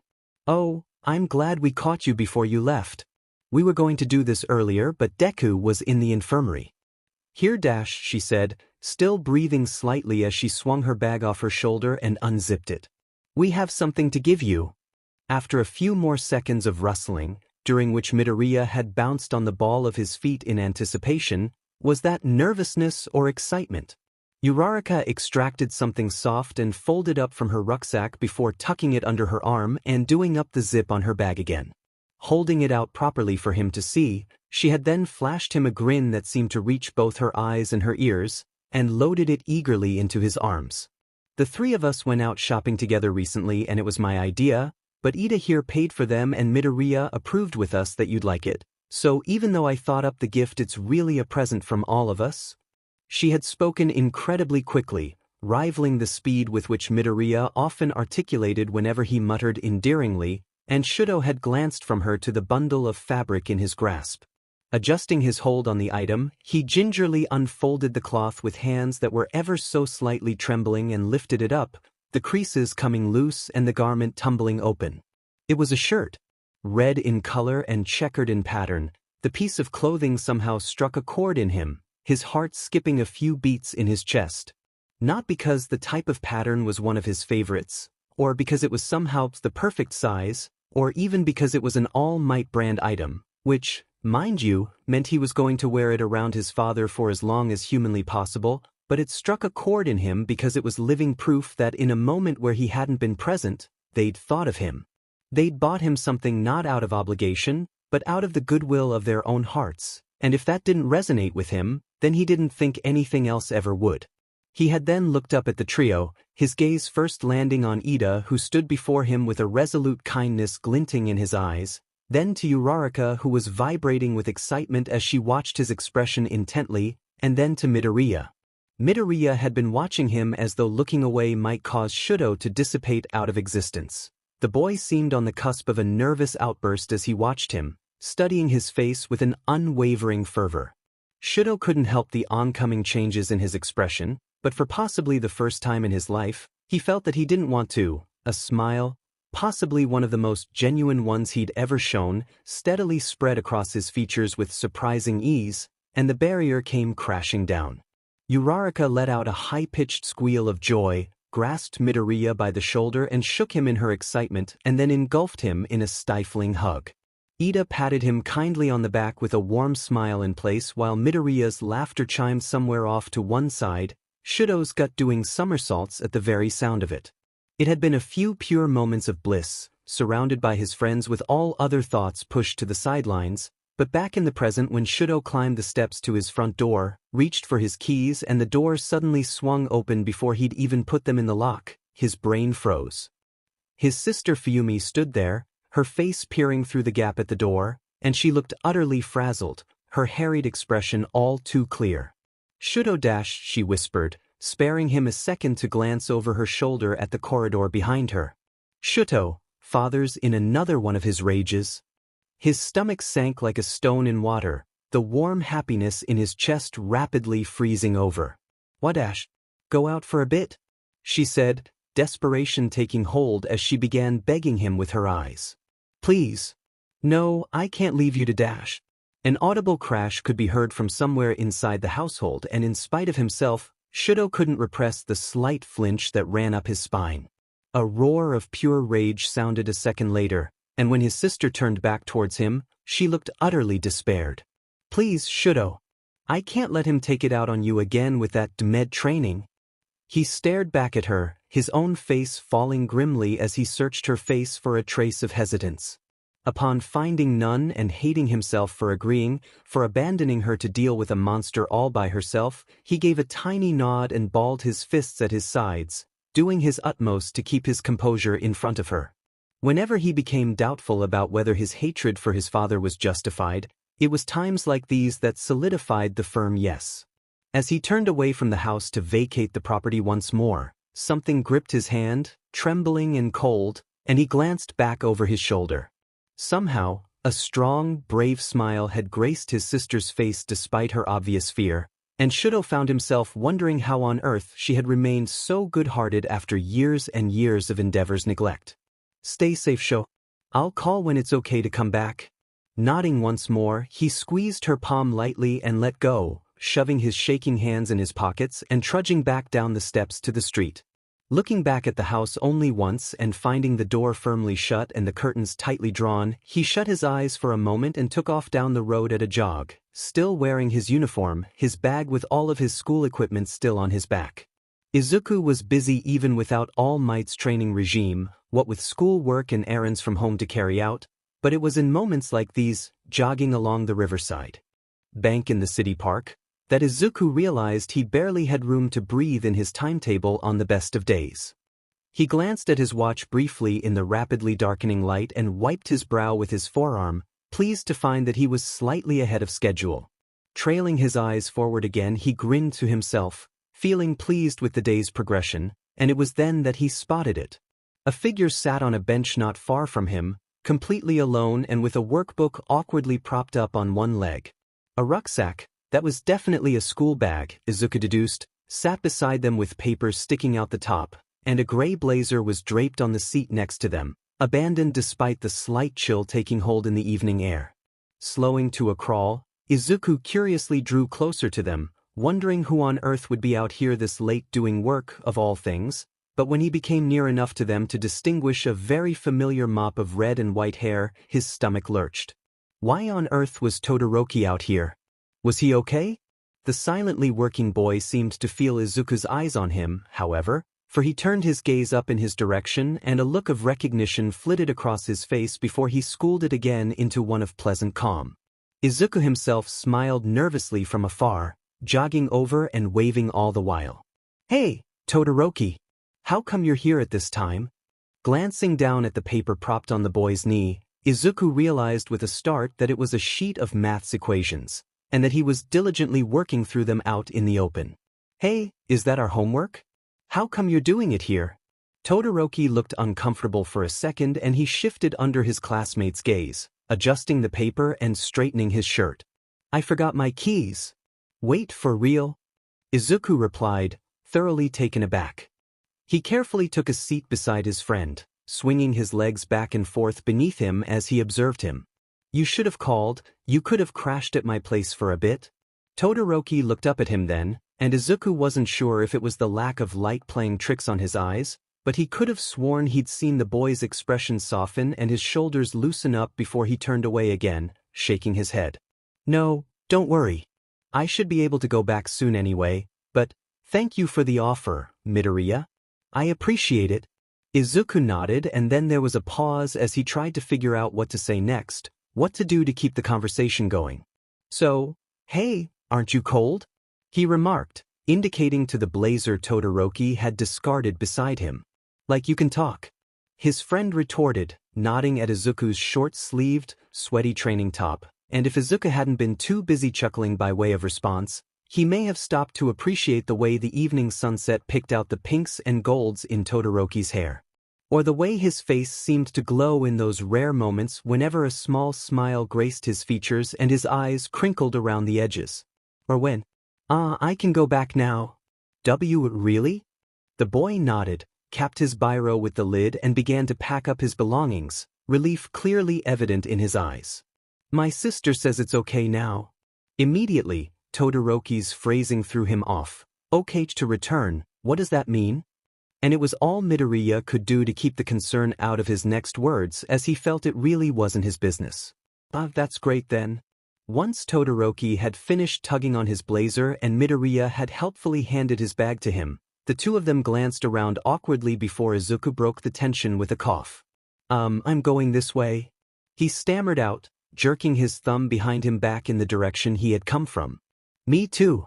The air eased and they fell into step beside one another, Todoroki in his uniform and Izuku in his running gear. They remained in amicable silence for a short while longer before a thought struck Izuku and he spoke up thoughtfully. "Hey, what do you think of this trip Aizawa mentioned? Think it'll be pretty soon?" "I imagine so," came the reply.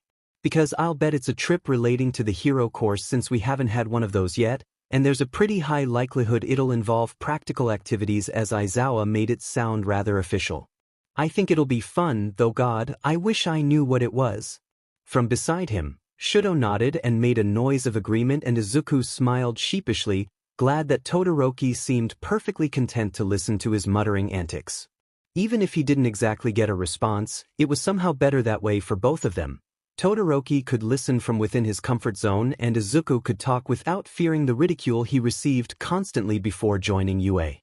He kept rambling animatedly, gesturing with his hands and enthusiasm shining in his eyes, and from beside him Shoto watched him with rapt attention, unable to quite tear his eyes away from the boy with amazingly green hair and a stunning amount of freckles. It rained for the next few days, heavily at first though growing lighter and more sporadic over time, and Shoto found himself shaking his umbrella off at the door once again before depositing it along with everyone else's to dry and strolling over to his shoe locker. Slipping his trainers off and stowing them away, he tugged on his indoor pair, adjusted them at the heel and then reached into his BRST pocket for his future diary, taking it out. They had a practical lesson first thing, and he decided it'd save him hassle to drop it off sooner rather than later. He was confused, therefore, and more than a little taken aback, to find that the small door that usually shut his cell safely out of harm's way refused to lock. He furrowed his brow slightly, re-inputting his key code and trying the safe a few more times, before deducting that there was definitely something wrong with his locker, and not that the problem lay in any fault of his own. The lock simply didn't activate, the door staying put when shut but entirely accessible from the outside still. Well shit, he thought, frowning to himself. That's not good.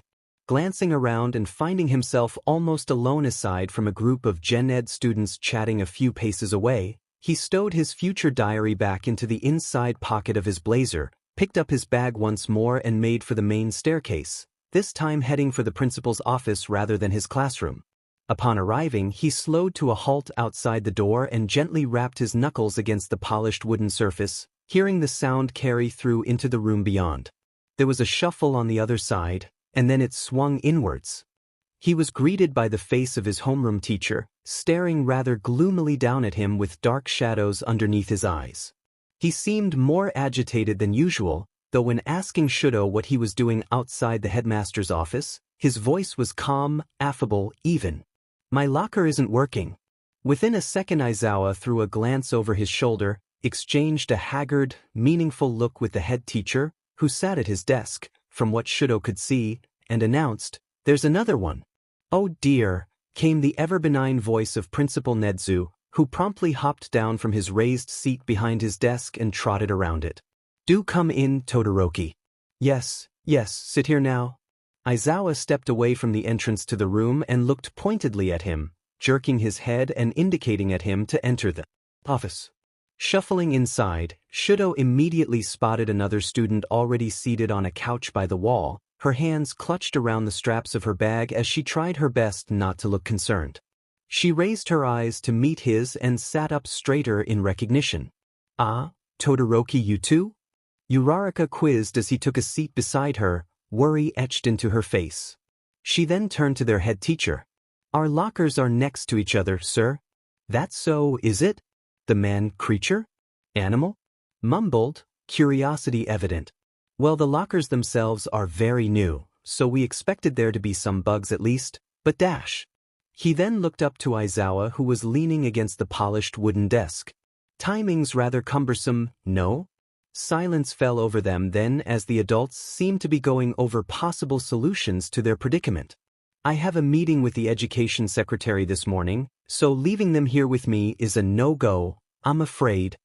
He seemed to give their homeroom teacher a sideways, all too knowing glance, and at that Aizawa let out a drawn-out, long-suffering sigh, pinching the bridge of his nose.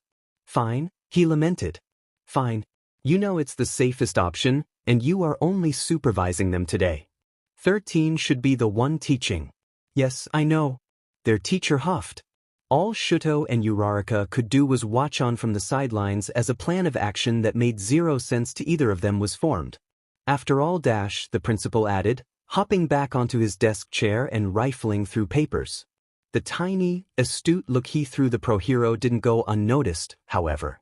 "You are their homeroom teacher. They're your responsibility." Aizawa raised his eyes to the heavens then as though looking to God for an escape route, but when none came he grimaced, composed himself, and walked over to his students. "Sorry guys, but we're on a trip today, so I'm going to have to take care of yourselves for you. School policy, I'm afraid."